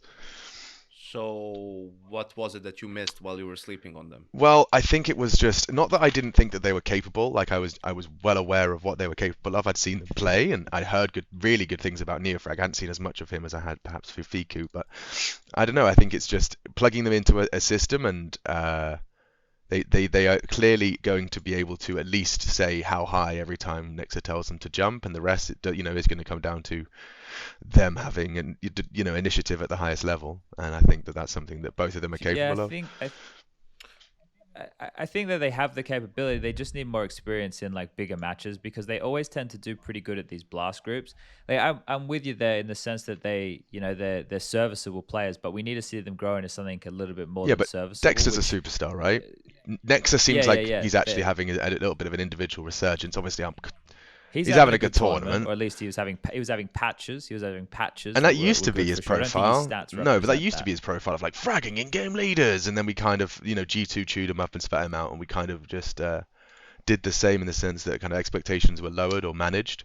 I don't know if Nexus hitting his stride, and you've got Dexter being a superstar. I think Flames, Fiku, and NeoFrag. You're right on the bigger games, perhaps haven't got the reps in, but I think they're a team like they could very quickly become another one of those kind of top 10 gatekeepers that people are going to have really struggle to get past consistently. I think if we see them like do well at Cato, right, and they're able to play some decent form, some decent Counter-Strike, then that's where the conversation can begin. They haven't really had that breakthrough match yet. No, they have to take a big scalp at a big tournament, right? Yeah, and because like Dexter really is, he's like their hard carry, right? But then the four other names for me, as long as two of the four are having like a solid game, then they're in with a shot, right? Like the other two can't just be not contributing, but those two need to be having like but you can chop and change the names. Nexa, Flames, NeoFrag, Fiku. Like it just needs to be two of them helping out Dexter, right? And there could be like a formula for success there. They definitely, do putting the time into like the theory and obviously the utility like everyone's doing, but there's just something that's not there. And Dexter is obviously the type of guy who makes so many massive plays, and he can individually turn the tide of a game, and he seems to consistently do it. It's hard to find too many matches where Dexter does go missing. It does happen, but it feels hard. But like OG for me, they just need to keep simmering. Like they need and I don't know how long you give teams. That's another thing, right? Like when you bring in these type of players and they come with no experience. This is one of the newer things that we've had since coming back from COVID. Is a lot more new players are getting these chances, and they don't have a lot of LAN experience. And that's one of the things that used to be highly coveted. Remember back before that was how experienced these guys were, how many stage matches they had played on. And I think we kind of stopped putting stock in it because it's hard to convey just how important that is. But, it's definitely a learning experience. They're learning something every time they get in the server. So getting the reps in. And they have the fortunate position to be in this Blast partner team to have a few more full games in that. But they're close to a year with this roster, 6 months pretty much, or close to with Dexter as well. It's like the reason why I asked you that, Alex, is because I don't think you were sleeping on them. I don't think no one is sleeping on them because they didn't do shit. They didn't do anything yet that you're gonna be like, wow, yes, they have like some good pieces, and on paper you can see like the young talent, and you can see how potentially it can work. But I can also see potentially how they're gonna just keep being OG and not do anything meaningful, right? Like they're currently ranked above Astralis. This is HLTV rankings: Astralis, NIP, Big Clan, Ents, and Spirit.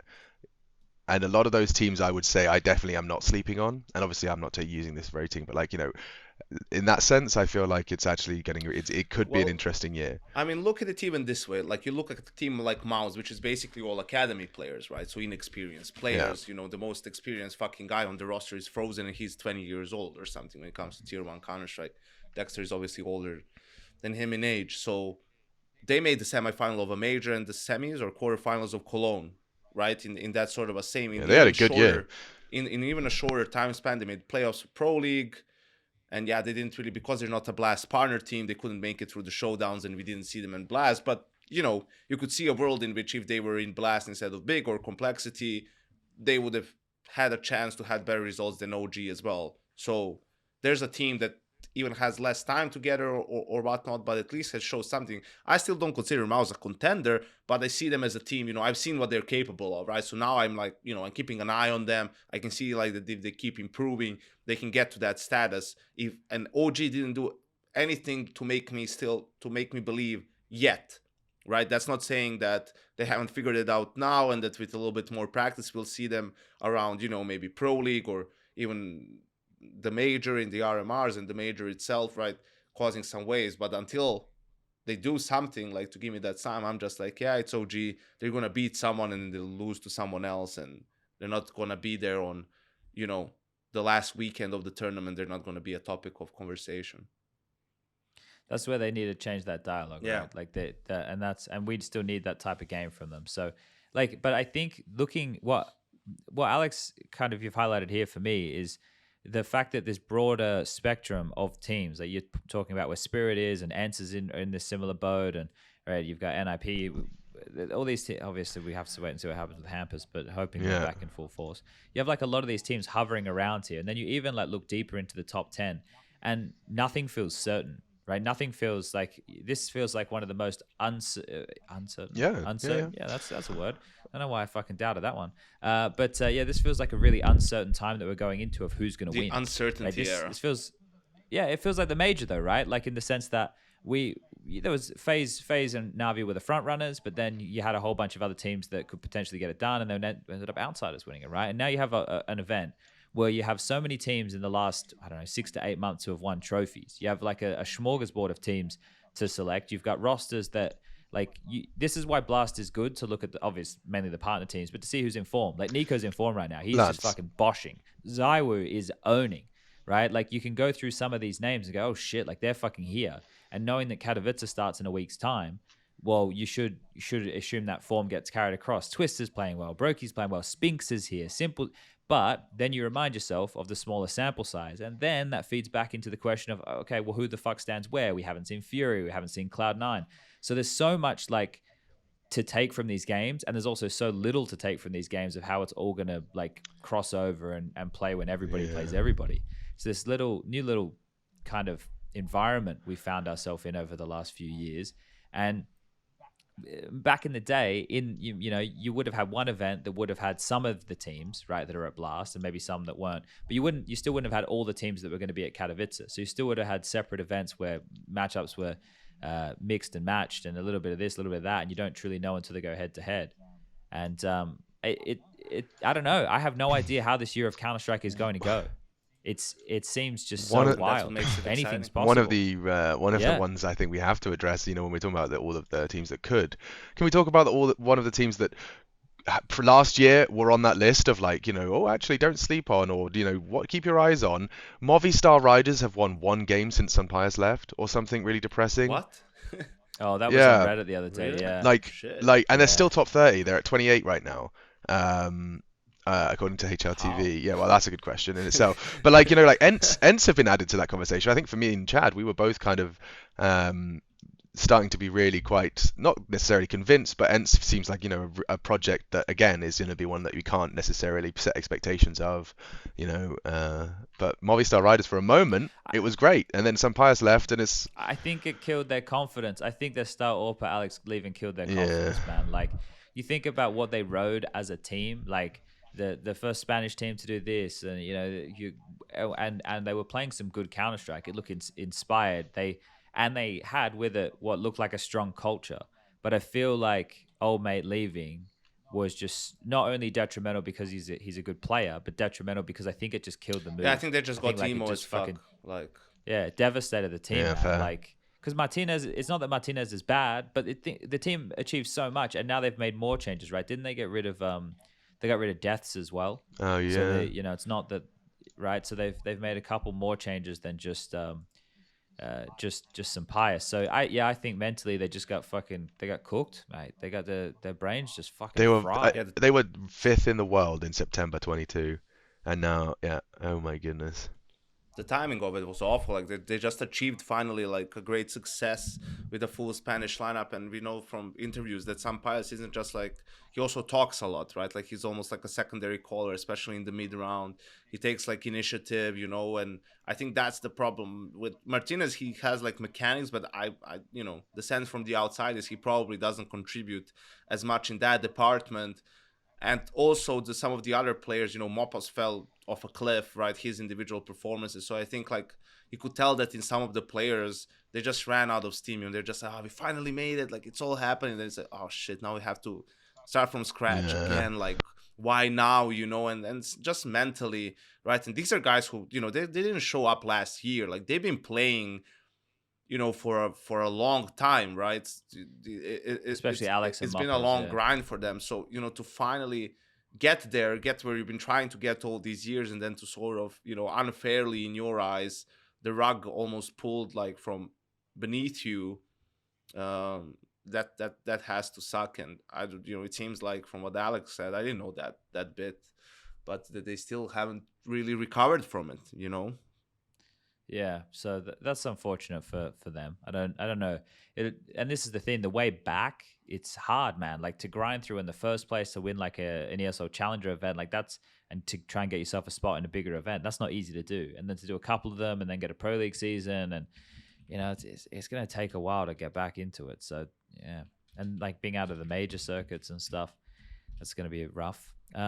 Who else we got here that's been kind of interesting so far throughout Brass? I mean, is there anything? Astralis, in a sense of we got to see them with this. True, yeah, and we'll get to see another game of them too. Maybe 2 more games.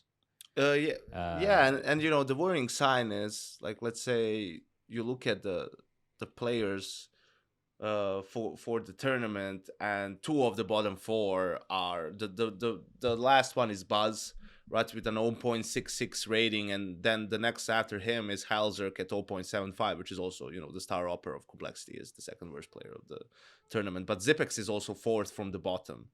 So, and that's like something that was easy to point out beforehand, that's probably where the struggles are going to be to some extent, right? I know Buzz started off his tournament with an ace in the pistol round, so you're like thinking, oh, that's great. And of course, this isn't like you know, conviction on him that's it. Like it's still his first tournament. Like as I said before, whatever happens here, that's not, you know, the full story. It still needs to be a couple of tournaments to get through the nerves and everything. But more concerning is, you know, you wanted to see, you were hoping to see more of the Zipex from the Elisa Masters, right, where he stepped up. So those are some answers, some questions that need to be answered by Astralis still. And you were hoping that they can turn it around. Otherwise, it's all that we talked about. Like, yeah, you got Device back, and I have this core, Blame, Device, and Glaive. But it's like, you know, you need 5 players that make sense, not 3 or 3.5, right? So I think they still deserve more time, of course. But, you know, it's a little bit worrying, some of the first signs. I will say it was nice seeing Device back in the server, especially in that Danish derby where it was Heroic versus Astralis. I was watching that one, and Device on Inferno anyway was just like mauling them. Like on the CT side, he had so much confidence just to be like re-peaking mid and playing aggressive with the AWP. But he's pulling out the Tech 9 and getting fucking 4Ks with the scavenge Tech 9 on the CT side, and that was fun to watch, right? And I think that yeah, obviously poor Buzz, right? First event, he still has a chance to try and turn it around a bit here. And this is the thing. This is one of these players who's just getting thrown straight in the deep end here against the elite, like the people who are doing this week in, week out. They played Vitality and they played Heroic, right? So yeah, that's true. It's not like they were getting a soft entry or anything. They weren't getting thrown a bone here. It was like, yo, come on in. The water's warm. These 2 teams are both ready to fuck, you know, and Astralis are just like trying to come in and just see how everything is. I know I made that nice and sexual reference there, but yeah, they're just trying to get back into it, and that's a rough way to get back into it. So I find, and this is the thing, like this is the opening event of the year. It's so difficult to be able to, and I'm not going to say pinpoint, because you can obviously pinpoint like strengths and weaknesses, but how much you should read into those things. It's definitely good to see individuals in form and hitting shots. I think that's good. I think that's like as far as my, like, and if teams look cohesive and they don't look completely lost. But at this level of Counter-Strike, nobody should be looking completely lost, right? Like I'm kind of giving the benefit of the doubt that everybody has got their shit together to some degree. And then when we get to the bigger tournaments, well, then that's where you start to throw in, like when there's a trophy on the line, you start to throw in all of the things we talk about, like the pressure and the stage and the environment, because that's what we talk about: online Counter-Strike, studio Counter-Strike, and then LAN, like big LAN Counter-Strike, right? So it's how they warm into this next event. And well, actually, that doesn't really matter for Astralis because they're not in Katowice. Fuck. Yep. Well, sorry. trying to turn it into a nice thing for them to look forward to, but Astralis aren't playing in Katowice. So, yeah, okay. Turns out we use the Tommy Classic here. That is their Super Bowl, right? So they do need to be performing well here. That's where the measuring stick comes out a little bit different for everybody. So that's not great. That's not super fun. All right. Who else have we been looking at here? Vitality, Zyro playing well, but I think the key is Spinks putting in a good shift. They qualified already for the arena for the spring finals. That's good, and that's the key. It has to be Spinks and Zyro both playing well, so that there's something to maybe look forward to. Liquid, Janko, I know you're never a big Liquid fan, so Nope. you're probably not too shocked at how the results have unfolded so Yeah, far. I mean, it's the start of the season, but still, the most worrying sign is the performance of OC in some of those games. Really, right? Like completely disappearing, being the worst performer in some of the games, or just lacking sort of impact, right? Which is something that you hate to see. Sure, you have a Yakindar and a Legion on your team, and they take up space and whatnot. But if do we think that a team can truly be a contender without having like a really good opper?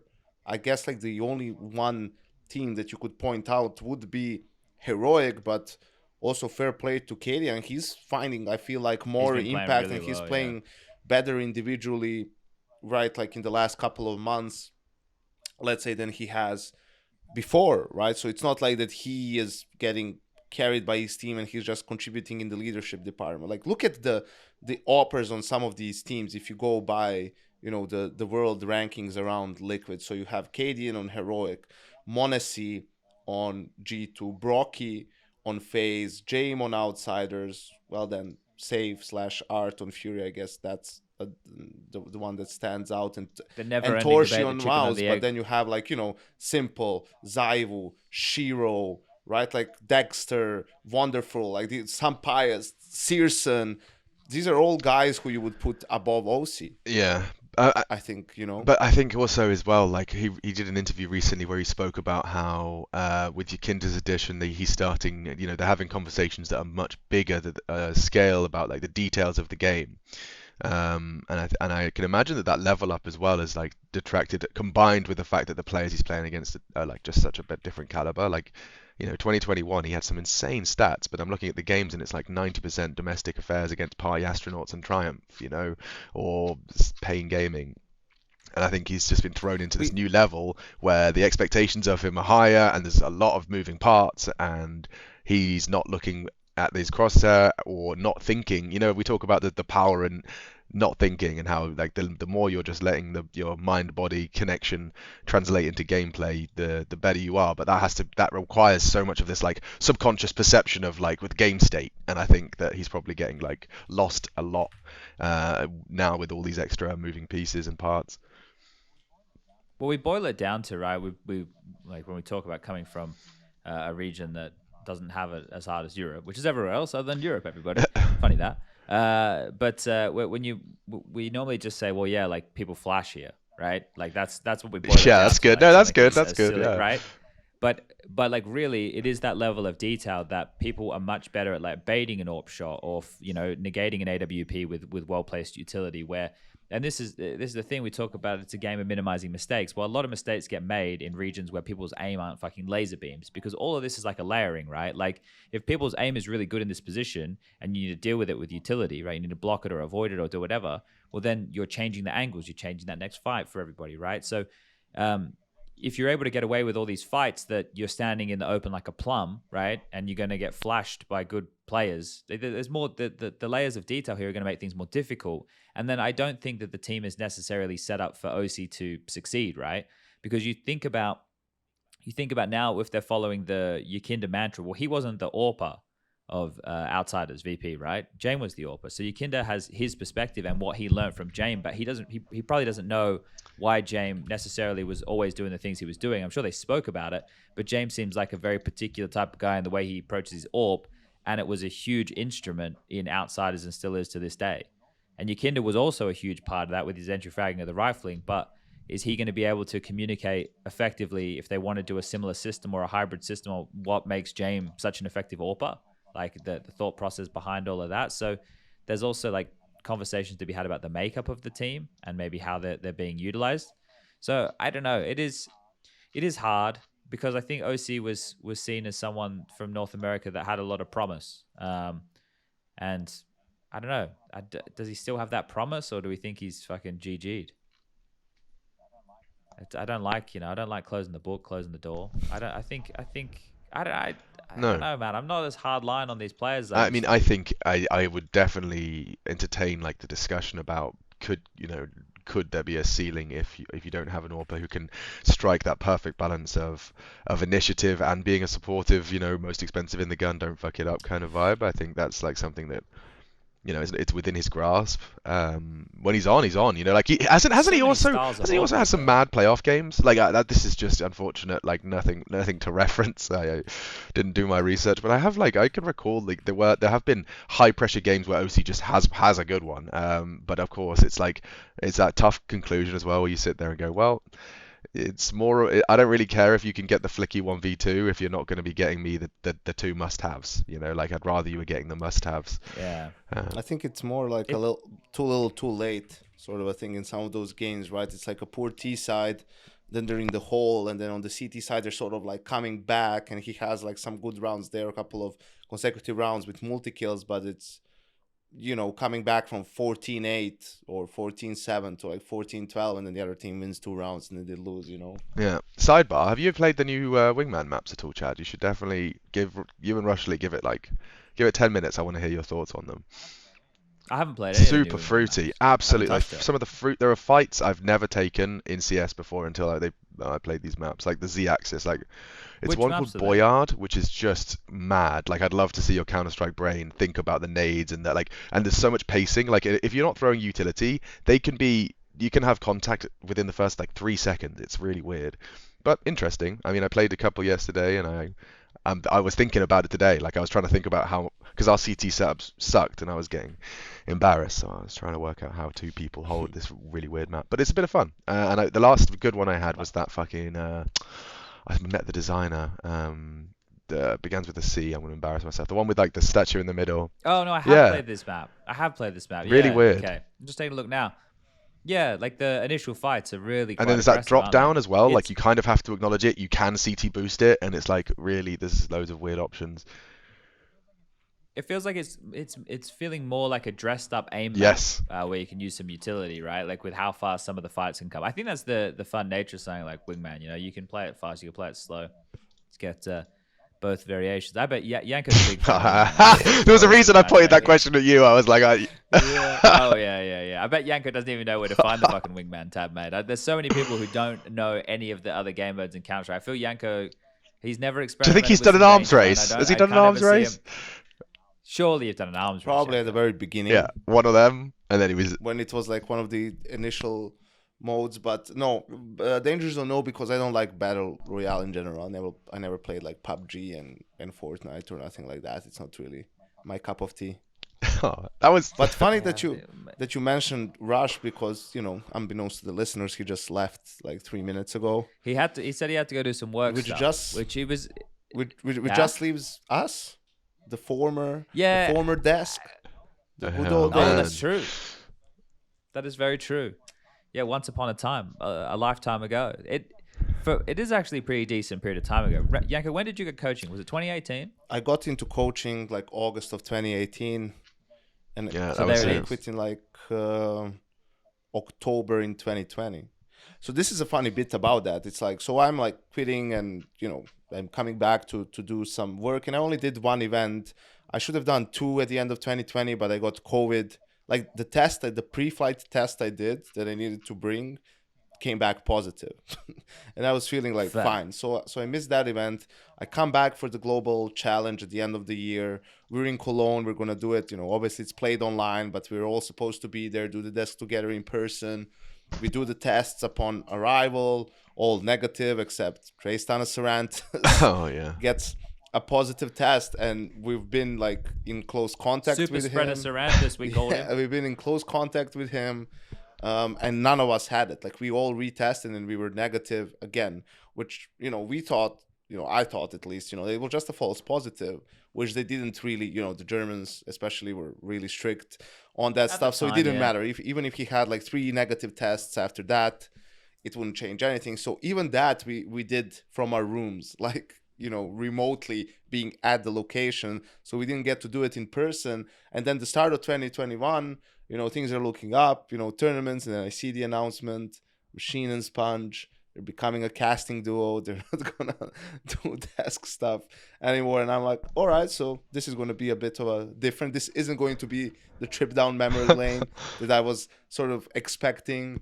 It's going to be something new, something exciting. But we had like a good 2 years, right? Because I never really looked at it in chunks before. But it's when I came in like late 2016, and then if you went out in mid 2018, that's pretty much 2 years. And like within that time, when we were doing a lot of desk, I think I've probably told the story. Then I guess maybe different ones will stick out to you boys. But the one that always stands out to me is the ice hockey locker room situation in St. Petersburg. And how we had to go out for like walks because we were just in this room for like 14, 15 hours a day. And we had to go out for walks in the cold. It was like minus, 15, 20 degrees, something ridiculous.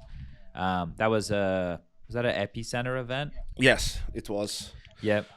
I remember that one. That was and there was 2 cameramen in the room, and the only thing, the way I could tell them where I was from is I said kangaroo, and they knew kangaroo. So that was how I communicated with them. But I remember doing like the Cados and stuff and all that good shit. Like, did we do Cado? We did do Cado 2018 desk, right? At the start of the year, where it was that Fnatic fucking crazy 5 mapper versus FaZe. Was it versus FaZe? Yeah, we did. That was fucking mental. That was a good one. We had that whole that Sydney stay where we had Jason was there, Henry was there, Trace was there. But then when we moved location, right? Didn't we go in the back of? We mean the Airbnb stuff. And it was the 3 of us. We were doing desk segments in the back of shuttles. That used to be just the way we'd converse, mate. Just a couple fucking desk segments. Yeah, that was like the fun part. What I remember about that is that there wasn't nearly enough as much structure coming into these segments as there is now, in a sense of we weren't really going through stuff with the producer and this is going to come up, and we didn't have as many like videos recorded, assets, and so it was just like the 3 of us just shooting the shit up there and kind of talking and just like getting on and saying whatever there is. Like, we had these printed out rounds of show that were all the same pretty much, like they didn't really change all that much, and it's just chilling, talking. And I remember it was always funny to me, 2 things. This was either when Alex would say like an English sort of, like proof is in the pudding. Oh, an idiom. Yeah, an idiom. Yeah. So either that, and I would just be like, ooh.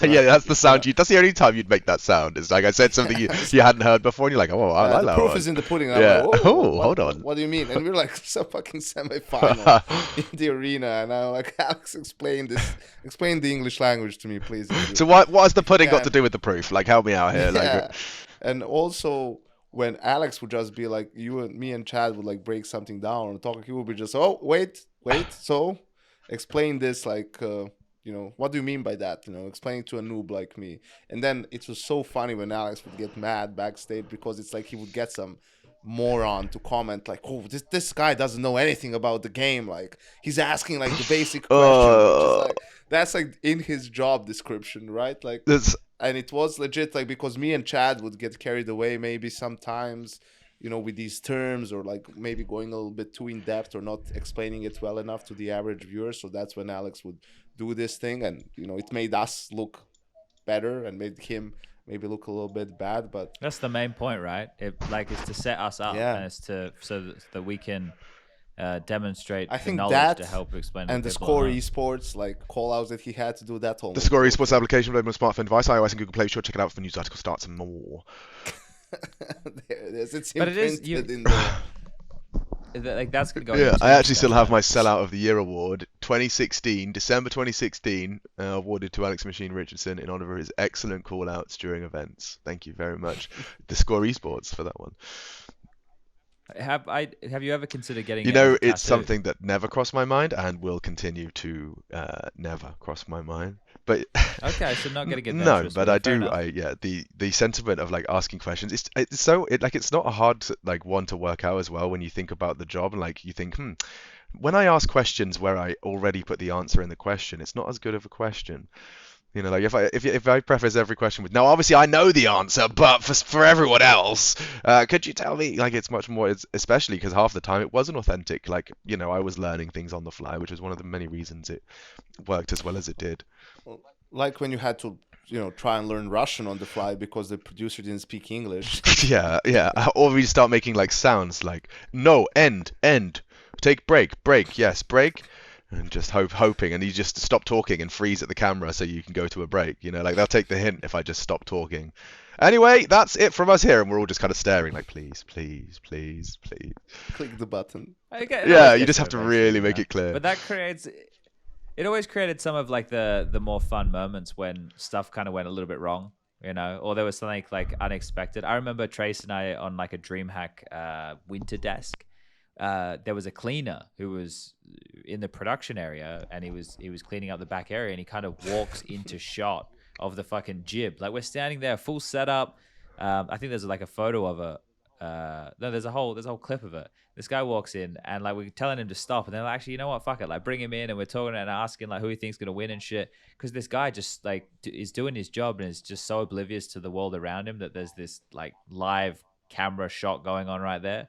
And that kind of stuff's funny because it just fucking happens. The random shit's the good shit. We always had a little bit more of that. Now there feels like there's less room for random stuff.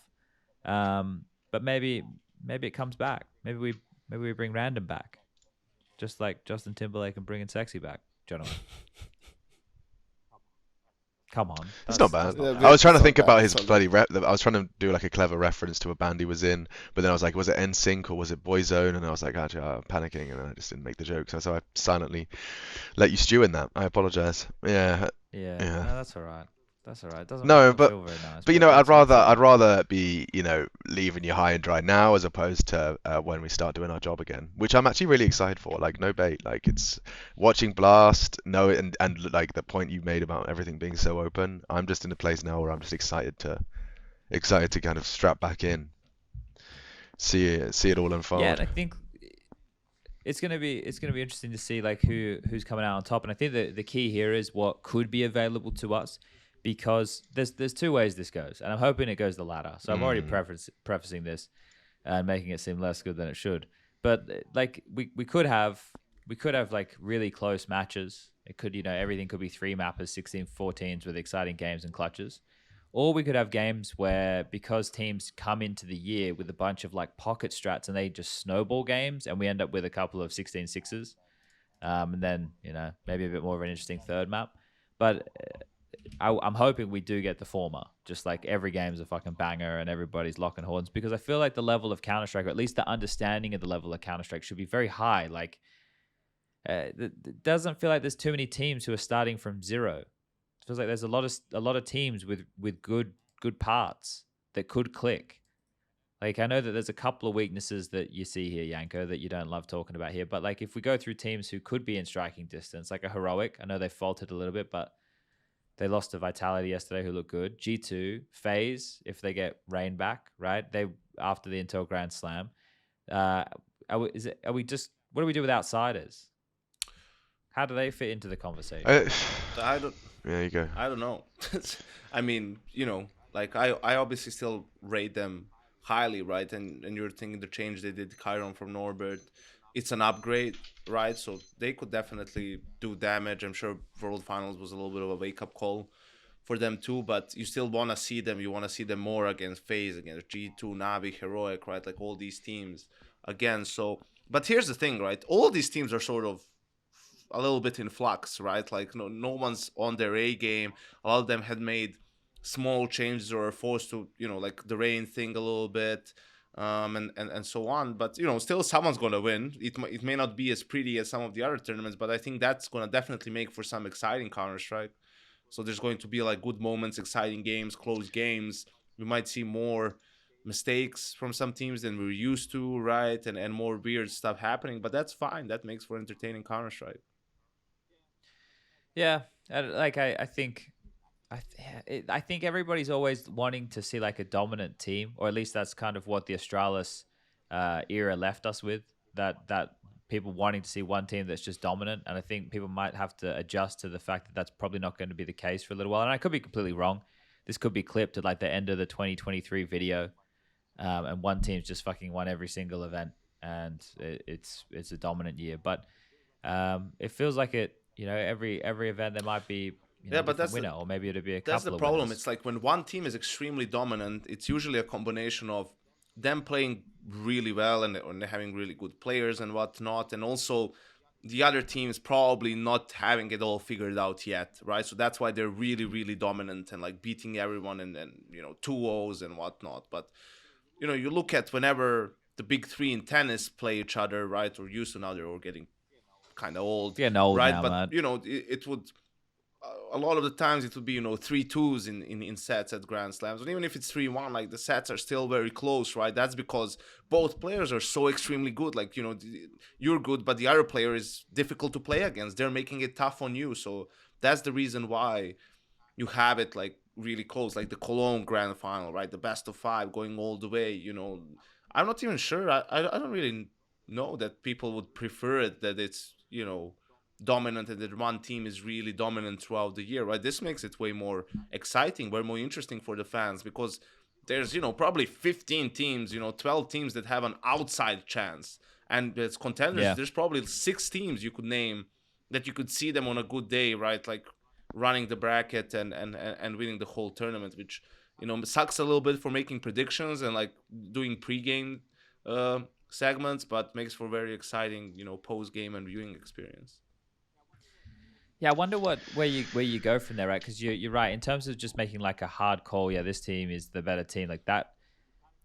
You're kind of posting the strengths of everybody, right? And saying like, hey, like this could trump this, and this could happen, and so you got to present a few more variables. But here's where I'm going, and I'm gonna talk about G2 a little bit as well, because we didn't really mention them talking about Blast, and they're the team that's been lights out so far, and they have a chance to clinch a spot in the finals today, playing against NaVi again after they beat them 2-0 the first time around, right? And I'm happy for G2 because they finally fucking realized, right, that the importance of team atmosphere and chemistry, and just like sort of buying into it and sticking to your guns, right, and giving it time and being patient. I think in the long run that the major the fact they failed to qualify for the Rio Major turned out to be a good thing. Why? Because it's the most horrific thing that can happen to you. Not even getting to go there, failing at the very first hurdle. It was obvious how devastated they were. We even heard it in interviews, Nico saying it's the worst moment in his career. And, look at it. So the worst thing happened and you're still alive and standing, So the worst thing that could possibly happen is over, and, the life goes on, the world moves on, and then they ended up the year with lifting a trophy. And everything that we heard from G2 camp is we're not going to make any changes. They're keeping their analyst as their coach, sort of, to not ruin anything that they have right now. And that's a good call, right? Like maybe they could benefit from a different head coach and then keep this guy on as an assistant coach, right? Of course, but why change something for now at the very least if it's working? They start having some bad results or start playing like shit, well, then you can always look at your options and bring someone in like that. And you could tell when you look at the player cameras, it's like they're relaxed. You can see Nico smiling. You can see Hunter with that crazy 1v3 clutch or what is it that he had. He doesn't even break a sweat. He's not celebrating. He's not like, he's just in the zone. He's just like yeah, this is what I do. This is what we do, right? There's no reason to get overly excited. The game isn't over yet, right? We still need to win. So that's the sort of poise you see from teams who are contenders, right? And who have it in themselves to win a championship. That's what you could see in FaZe in all those tournaments that they won and all the games that they played that were close and the comebacks that they're making because they believe in the team, right? So we talked about it previously about G2 and Vitality being the two teams that probably have the pieces, but they just have to like sort of, you know, the stuff around the game and the approach and, you know, the energy and the stress, like they have to deal with all of that. And G2 has managed to do it. Vitality, they're looking better as well in that department. We'll have to wait and see a little bit more, right, how they're looking in Kado as well. But I think they realize the importance for that, and you can also see it on a team like NaVi, who, due to no fault of their own and just, you know, the situation that they have to deal with, they've lost a little bit of that, right? There's obviously more stress and, you know, the difficulty of the situation and whatnot, and I think that was also a factor last year in their game and their results. Yeah, I think. Well, I'd seen a couple things there, Janko. I made the joke about someone clipping what I just said and having a dominant team compilation at the end of the year. But now if G2, you know, I'm with what you're saying, but they used to set up the perfect jinx for the boys over there at G2 because it does seem I don't want to say too good to be true, but things are working right now, and it feels like they're still believing. Maybe it's from the World Finals, right? They could be riding that high, right, of knowing that they can just fucking bot people. You'd think that break would restart that momentum in a way, so maybe that doesn't play as much as a factor because of the Christmas break. But I don't know. It's if NiKo was a beast, that was one of the factors of them so far. Yeah, he was mauling. So like that right there, he's in good form right now, and I suppose if they want to win, he needs, and this is, I don't know if it's the unfortunate truth. I think this is just the truth with the star players of the big teams now. Zywoo, Simple, NiKo. I guess NiKo has m0NESY, who goes pretty fucking ham too at points, but I think I don't know. Is it fair to say you're relying more on NiKo than you are m0NESY in big games because the kid's still young, or is it now like he's earned his keep, he's rookie of the year, like he just has to fucking frag? Like, do we still give him that allowance, Alex? What do you think, man? I mean, I would say that he's young as fuck, isn't he? 17 or something? Yeah, I mean that's the kind of thing you have to be patient with. I think the more that you attack it and draw attention to it, the worse it gets. But he can build into the dominant superstar figure. Like he definitely can get. I just think like if he was already that's fucking crazy. Like if he just continues. Whereas like NiKo, we know he's been in the big matches before, the high pressure matches. So you turn to him and you expect that. And I think that's the thing. Like if he's having a bad game, then other people need to be able to step up. But he's never had a superstar that rivals, if not supersedes him. You know, I think he did an interview recently, NiKo, talking about how he's about saying m0NESY? How he's like okay. You know, he's accepted that, you know, they were talking about his world ranking or thing. I think it was during his like, you know, world ranking speech interview thing, and he just said like, I accept this. Probably, you know, I'm probably not going to get any higher because I have to in order to succeed, I have to prioritize this guy, the superstar of m0NESY. Like it's like, you know, so there's resources. Well, the resources are getting diverted, and they have to be, and I'm going to work with what I've got. And then just maybe a little bit of a sidebar. I apologize. I got a bit distracted because someone has just got the full transcription of when Electronic was outside during that documentary and talking. Okay, Janko, you've coached. Chad, in-game leader. I'm going to read it to you. I just want your takes. Well, fuck. This is after being eliminated. You know, like cigarette outside. It's all over. Well, fuck. We cannot realistically win with these kind of mistakes, bro. It's a mistake. You've sold every one of us. I'm fucking shocked. You've sold everyone in the most important round. No way we can win by making these mistakes. For fuck's sake. We were so fucking delusional thinking we can win something. It's unreal with these mistakes. Yeah, I think the translation there, Janko, when I see that, I think, and I see sold, and I don't know, this is the thing, could be like you baited in like that cube, so you sold everybody out, so that could initially be my thought on where that goes. And there's obviously the frustration. He's talking to Bit, by the way, just extra context. He's talking to the 17-year-old. Interesting, because I think when you look at this situation that is unfolding with this type of conversation, we're only seeing it there in a really devastating moment.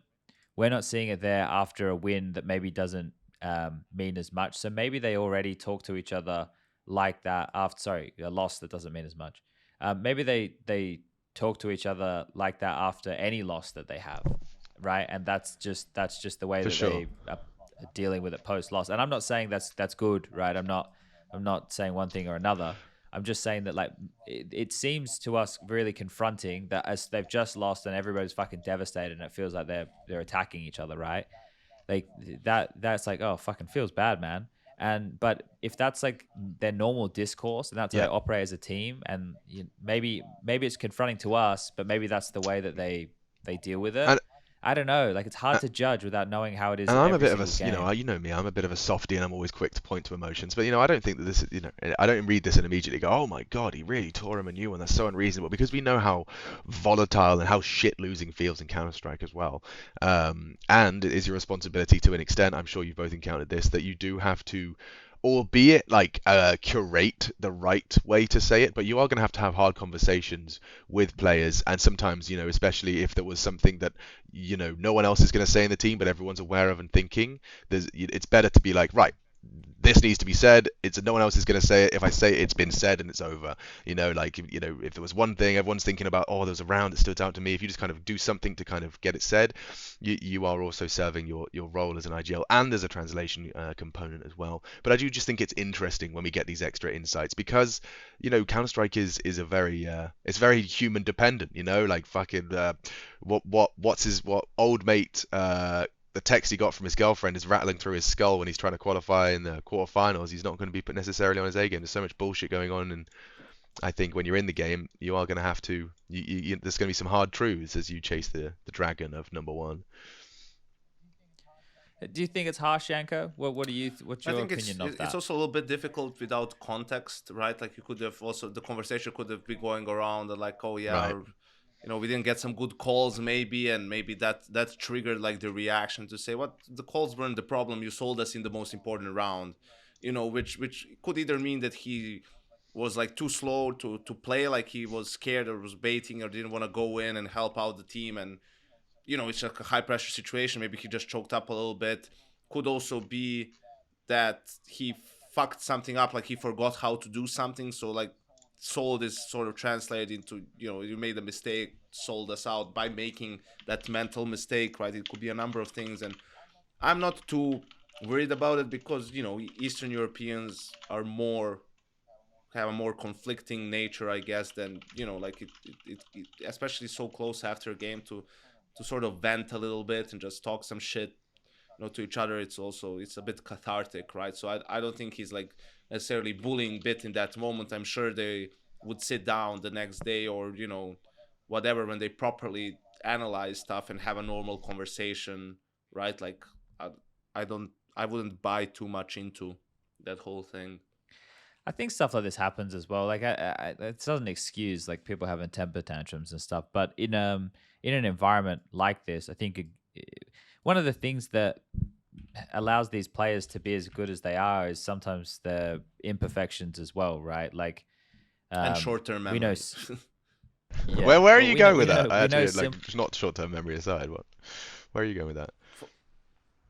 Wait, me no, or Chad? Like, I mean, I'm listening, as in I'm intrigued. Yeah. Imperfections are what? Sorry, they're strength in some way. Well, like we know, like Simple's his whole kind of mantra is like, I'm getting angry with you because I want you to be better. It's love. I want you I'm win mad with at me, you. right? Like, I want us to win. Out of love. Yeah, and he doesn't see, I don't know if he doesn't see, but like that comes first, which makes it feel like he doesn't see like the nurturing side. He's just like, yo, let's just be fucking better and let's just win, because the goal is to win. Like, everything else is like kind of pushed to one side. So like you've got all these, and everyone's a little bit different, right, with how they react or act and everything. And the team culture Janko was talking about with G2 is really important. The culture that we see with Heroic and the way that cadian tries to lead his boys, but you even see with cadian there. But I guess the way that cadian does it is, if cadian's like coming at you the same as this Tessa's moment we're referencing, I think it's Tessa's, and is talking to him and saying, yo, like, you get to calm down a bit, or you need to be a bit more focused, or whatever it is. And I won't have to get so aggressive with you. Like that, you're in the heat of competition. Sometimes you can wake people up that way, right? It's not always going to be the way that, yeah, hey, look, can you try this? No, hey, fucking listen. Like, stop making this fucking mistake. This is imperative that you understand. I've told you 4 fucking times. Sometimes you got to be a little bit harsher with people, do you acknowledge, Chad, man. that there is that extra horrible, extra yet relevant and present situation where you probably learn it the hard way sometimes, is that it's not, sometimes people will underperform, like in my mind, even at the highest level, it's not what he said, it's how he said it, like the implication of a gap in your setup or something. There's a right way to communicate it, or there's someone going, should we change roles or something? Do you want to try B, mate? Or like, hey guys, can we, and like the way you say it can I know it sounds like I'm just using like fucking matchmaking references, but I know that like there is that extra psychology of, depending on who you're talking to, you give feedback different ways to different people. Some in the moment, some players you do it like afterwards, and etc. Because we're so fucking unpredictable as beings. Some of them are just more hardline though, right? Like you just have those. The culture of NaVi has always felt like it's more hardline. Like that. If that is, I would say, Yank, I don't know, but I imagine when Zeus and Co are in the team, that's probably 1/10 of what it was probably like after a game. Yeah, I'd imagine so as well. I think I think you're right, Alex. The only thing is, it's that sort of communication is fine for some people, right? Like it's not, and also if that's the style that they all buy into it. For everyone, yeah. Like you can, and I know I'm not saying it's necessarily a good culture, but it's a culture that if everybody agrees to and buys into, right? Like it's like, hey, this is the type of team that you're playing in, and this is the way we get shit done. Like that's the way you get shit done. Like I said, I'm not saying it's the right or best approach. I'm just saying it could be an approach, and that seems to just be the way. Well, what you described about Simple, it's reminiscent of Michael Jordan and in The Last Dance and all of that stuff, and all that conversation about, was he too hard on his teammates? Was he an asshole? Actually, is the image about him false and whatnot? And he said almost to a word, but what you said in that is like, yes, like I wanted to win, but I wanted them to win with me, as well. I wanted it for them too, and the reason I pushed them so hard was because, like if we can go that hard in practice and whatnot, then what happens in the game, we'll be able to deal with it, which is also, on paper sounds like a perfectly fine philosophy. It's not for everybody. I can agree with that. It's not for everyone, but for some people, if you get the right group of people for it, yeah, you could achieve, tremendous success, which is what they were able to do. So I guess it just depends on who you're working with. NaVi in 2021 was the best team in the world, no doubt about it, and won all the big tournaments on LAN down the stretch. So the team isn't much different compared to that. It's more the outside factors that have been affecting them. So you can, see that it has worked for them in the past. But maybe Alex is onto something in the sense that like Bit hasn't been, now there's multiple factors to this, right? But when Bit joined, he was fucking god tier, right? Like he was just this little aim bopper, just wrecking, and that kind of propelled NaVi to being this beast. And we've seen our age since then with the whole Boomage situation. But in more recent times, Bit hasn't been having like the best performances. He's had some games where he just goes a bit missing. He's not really there. Doesn't feel, like we're getting the same boppy Bit. But this is where, like, when he joined, and things were going pretty well when Bit joined, right? Like, it felt, I don't want to say immediately, but it felt almost immediate that they started to get into winning ways with the presence of Bit. Things started to click relatively quickly.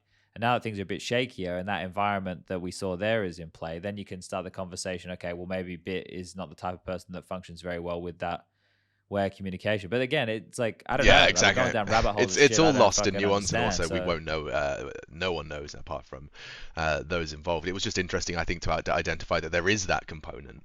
I think the thing is we all know how we feel the best way for us to be communicated would be. And I think for a lot of people, they see that and they think, I wouldn't like to be communicated. Treat others as you wish to be treated, blah, blah, blah, blah, blah.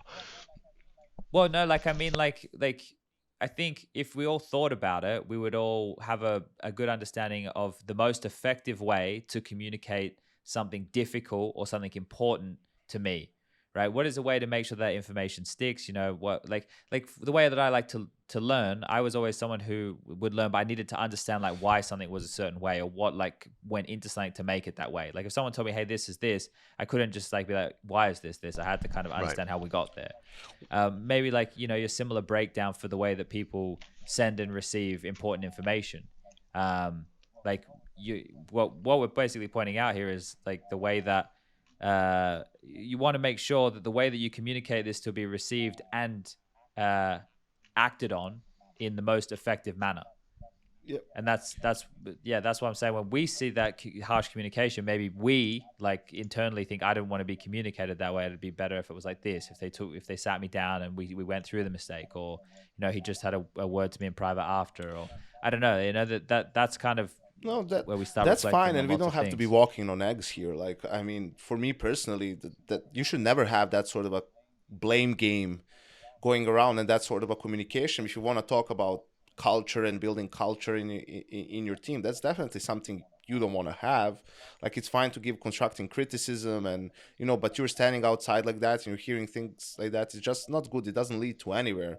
Like, I would always try, and one of the rules that I try to, you know, along the way kind of follow is be supportive when you lose, like, you know, be positive when you lose and be critical when you win, you know, so sort of to keep the team in check, right? Like, it's like when you win, you're usually having all these highs and yeah, we're the best, we're beating everyone, we're fucking everyone, it's great, you know. That's where kind of saying and pointing out the stuff and being like, hey, listen, we still have to clean up a lot of these things. Like, look at Blade. Every fucking time they win, he's like, oh, we made a lot of mistakes, right? Like, guy, can you relax a little bit, guy? You know, just like enjoy it, at least for a moment. But, and when you lose, when everyone's feeling down, is usually when you want to be like, hey, it's fine. Like, you know, we had an off day, or we made some mistakes. It's fine. We still did a lot of good things. Or just today, they were just better, right? It's fine. We're on the right track. We're on the right path. It's going to be better. Next time we're going to go back to work, you know, we're going to fix it. Don't worry about it. So in general, it's just about, there's no need to berate players. Like,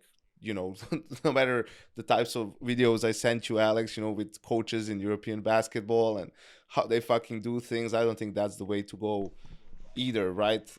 I think you need to establish discipline, and that there's things that need to, you know, happen, and things need to be done the right way. But outside of that, there's no reason to, you know, berate players and scream at them or anything. It's more about sort of coming together and understanding the way we want to play the game and agreeing on some of the concepts, right? And then following that plan and trying to execute to the best of our ability. Now, if you're going to miss for fucking 3 days in a row in practice the same one smoke that you need to throw, and I tell you to go and, you know, after practice do it and get it done, or before practice get it done, so that way we can actually practice the thing, and you miss it again, it's like, we're going to, you know, I'm going to just give it to someone else, right? I mean, you know, what is there to do? There's no further explanation. We have to keep going. So, you know, those are some of the things where you're like, well, how do I hold your hand through this? Just like 2 fucking pixels or something that you need to do, right? It's like, okay, if you're not going to commit to it, someone else needs to do it. But in general, yeah, more about just sitting down and having a conversation like 2 normal human beings, because this is the problem. Like, there's no point in, like, each one of your players, like, everyone needs to be on the same page, right? Like, that's what you're trying to achieve. Everyone needs to be on the same page, how you want to play certain situations. They need to understand it. Like, it needs to come from within. There's no point in me screaming at you or yelling at you or trying to, you know, like, explain to you, like, this is, you know, you need to do this, and just tell you what you need to do. In order for you to do it with confidence, you need to understand it and believe in it, right? And I don't see how that can really happen if you're not having a normal conversation, right, and speaking in a normal tone. I'm trying to find a clip here to play over the mic, but do you guys remember that Sean Gares clip on Cash? I think it was. Where Sean is getting snappy? I remember. Yeah. I think I'm gonna try and play it here. Hopefully, it doesn't play an ad. Hold up. Okay, hold up. They're not playing mid. We should just do fast mid right now. Let's do fast mid. We'll take out their mid guy and we'll just go into a mid B split quick, okay? You just boost me over and I'll kill this guy. Plan on going. No, just do fucking fast mid, Ronnie. Holy fuck! I don't have a smoke. Then fucking buy one, dude. What? I called the shot before fucking freeze time. I'm smoking Z. Trey, smoke Z. Trey, smoke Z. I'm smoking highway. I'm boosting too, right? Yeah. Exactly. Anyway, yeah. Right, but like Yeah, thi- but this is the that's thing, different like, though. That's in the game I and in the agree. heat of the game, and that's fine. I love that because that's the fucking captain, the in-game leader, putting his foot down and saying, "No, you just do what I tell you." Right, and I think that's really important for an in-game leader. You need to have that sort of. Of course, you listen to your teammates and you listen to the ideas and you take in all that stuff and you decide what to do. But if you really have a call you want to do and you've called it and that's it, and someone's coming in like this, you need to do that. You need to cut them off as fast as possible and say, no, we're doing this. Maybe he was just a little bit over the top, but that doesn't matter. I don't mind that because, time is running, freeze time is going. Like, if you want to do something fast and someone is late because they're not sure what to do because a third player came in with a secondary call, that's bad. Like, you hate that because as an in-game leader, maybe you know this feeling, Chad. Like, you believe the strat will work. You just want it done. But in order to be done properly, it's fast. It's off the spawn. So any sort of delay, and it might go horribly wrong, and then you look like an idiot, and everyone's going to criticize you, right, when it isn't your fault to begin with. So this is fine. I remember I asked, sorry, Chad. I remember asking, right. who did I talk to? I think I asked Forrest about this a while ago. Like, as in I was just talking, one of the things I had outlined was like, oh yeah, and like there's nothing worse than after the call's been made, then someone second guesses it in any capacity. Like, yeah, or maybe we just play 3B early, or like you just kind of, you do something, a deviation from what was the initial call. And yeah, Patrick was saying to me how, oh yeah, I just immediately call cancel. As soon as anyone has tried to, sow seeds of doubt, and we're not all like singing exactly from the same page as Janko's been referencing, it just makes much more sense to just full cancel and do something else. Like, Yeah, you just have to right, sink as soon into as the it's like, default, okay, right? well, we're not doing that then. If there's someone wants to undermine it before we start, you need everyone. Like, it doesn't, even if you're doing something stupid but you're doing it together, there's the strength in that. And it. Yeah. Go ahead, Chad. No, I was just gonna say like some examples of that, which we don't really get to paint like while we're doing our job very well because we don't know what the call is, right? We're kind of reacting. Oh, they're going fast. And then at that point, they're out mid and they're fighting. But the thing is, when you do those type of plays, let's use ancient mid as an example with the mid spawn change. If you're a CT and you try just like running out mid, you're taking a risk here because if the T's decide to go for the mid control and use the best spawn, they're in your face as you're trying to run down those stairs and make your way into donut. But it's hard for us to highlight like those particular instances because we don't know that, like, we can only see the mini map, right? Like, we don't know what the exact thing, and the same as the observer, like he's trying to pick where he thinks this action is going to be. And you to be able to go, okay, well, this is all down to a timing, and this is how important this one thing is. And both teams are kind of like gambling here in a way, because if these guys played heavy mid or they didn't start a guy here, and they, that these are the risks that they're taking. These faster plays in calls are actually, especially in momentum-based Counter-Strike, they were really important. So I'm with Sean. I'm raging too, man. I don't have a smoke. I don't have a smoke. Yeah, and one of his teams is like, we used to say, I think we were on the desk together when we talked about this back in the day and saying, that's why Cloud9 had good results when he was there with Freakazoid and nothing. Why? Because they all believed in him 100%, like as a caller, right? So sometimes this is the thing: a bad call executed well can win you the round more than a good call executed poorly, right? You can achieve a lot with timing and violence. Oh, but that's going in the script. And Let me write that one down. both. Timing and violence.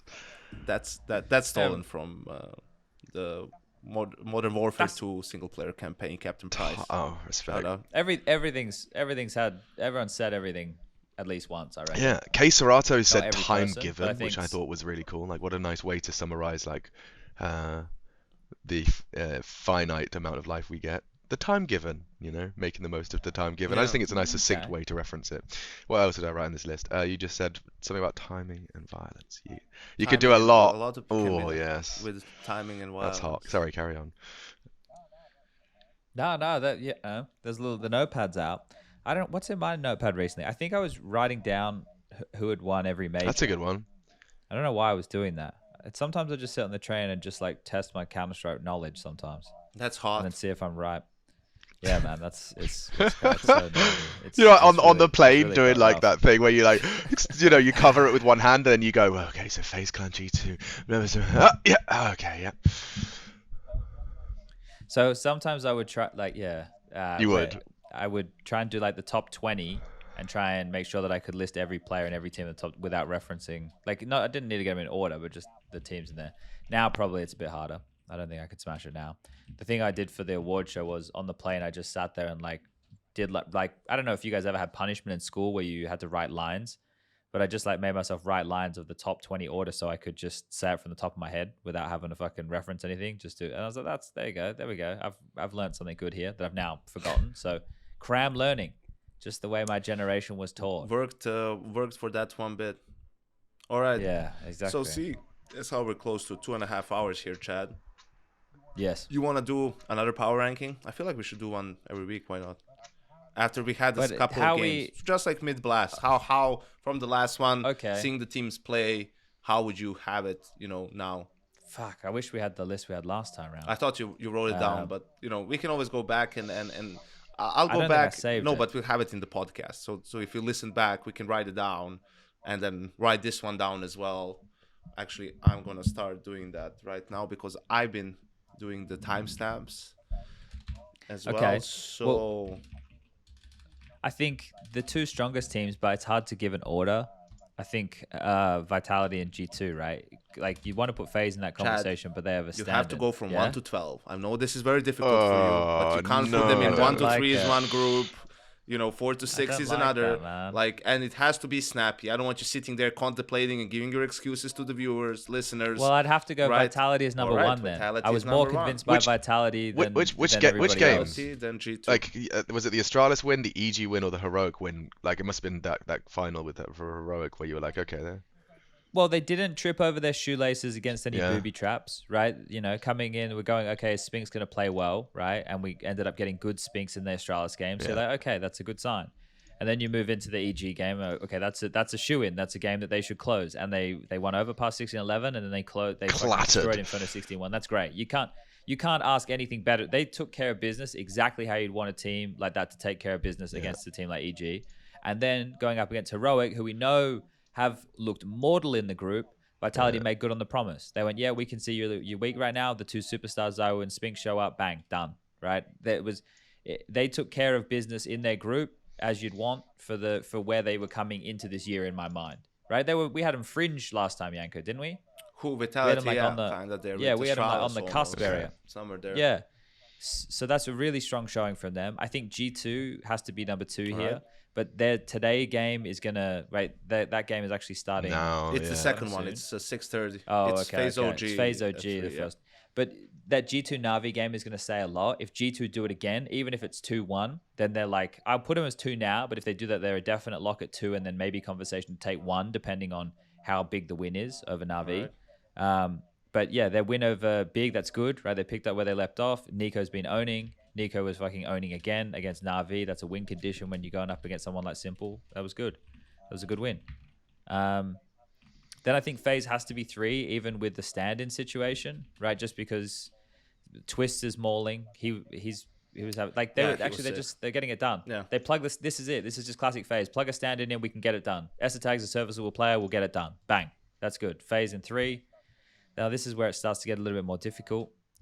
I don't know, man. It's hard to put NaVi as 4. You're right. They've lost a map to NIP each time. But then who it's obviously OG. It's OG. It's OG.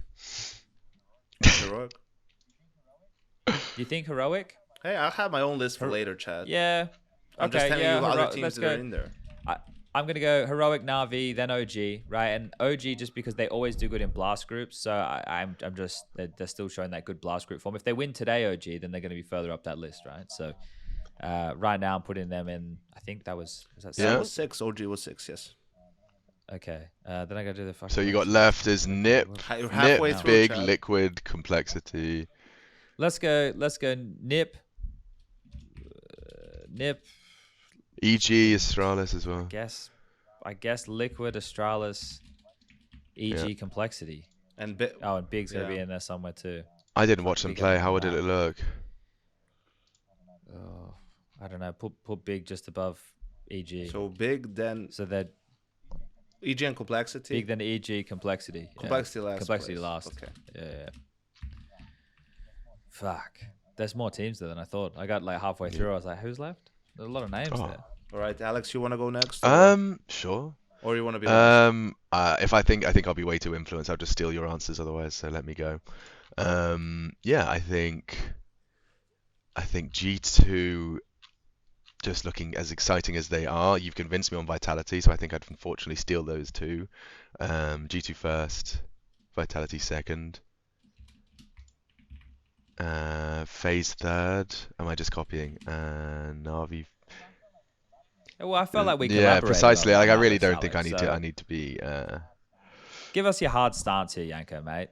Because I'm a bit more wishy-washy. And Alex and I collaborated. Give us your hard one. He's You're one gonna here, do so some. you can Yeah, have he's some got some bombs to justifications for drop. us. Go on. Wang it in. All right, I have G2 number 1. I have. I don't even want to put Vitality 2, but you kind of have to because they already qualified and they beat 3 different teams, although one of them is EG. So yeah, you have to put Vitality 2 because of that result. But G2 felt a little bit more exciting. I know it was dominant, right? Like both games, even the NaVi one, they were up 15-7, and then it went into OT. And just when you think G2 is gonna throw it away, they still managed to close it out in double OT. And I have a good feeling for today's game for them too. So G2, Vitality, I would still put. Let's see these games. Who's playing who?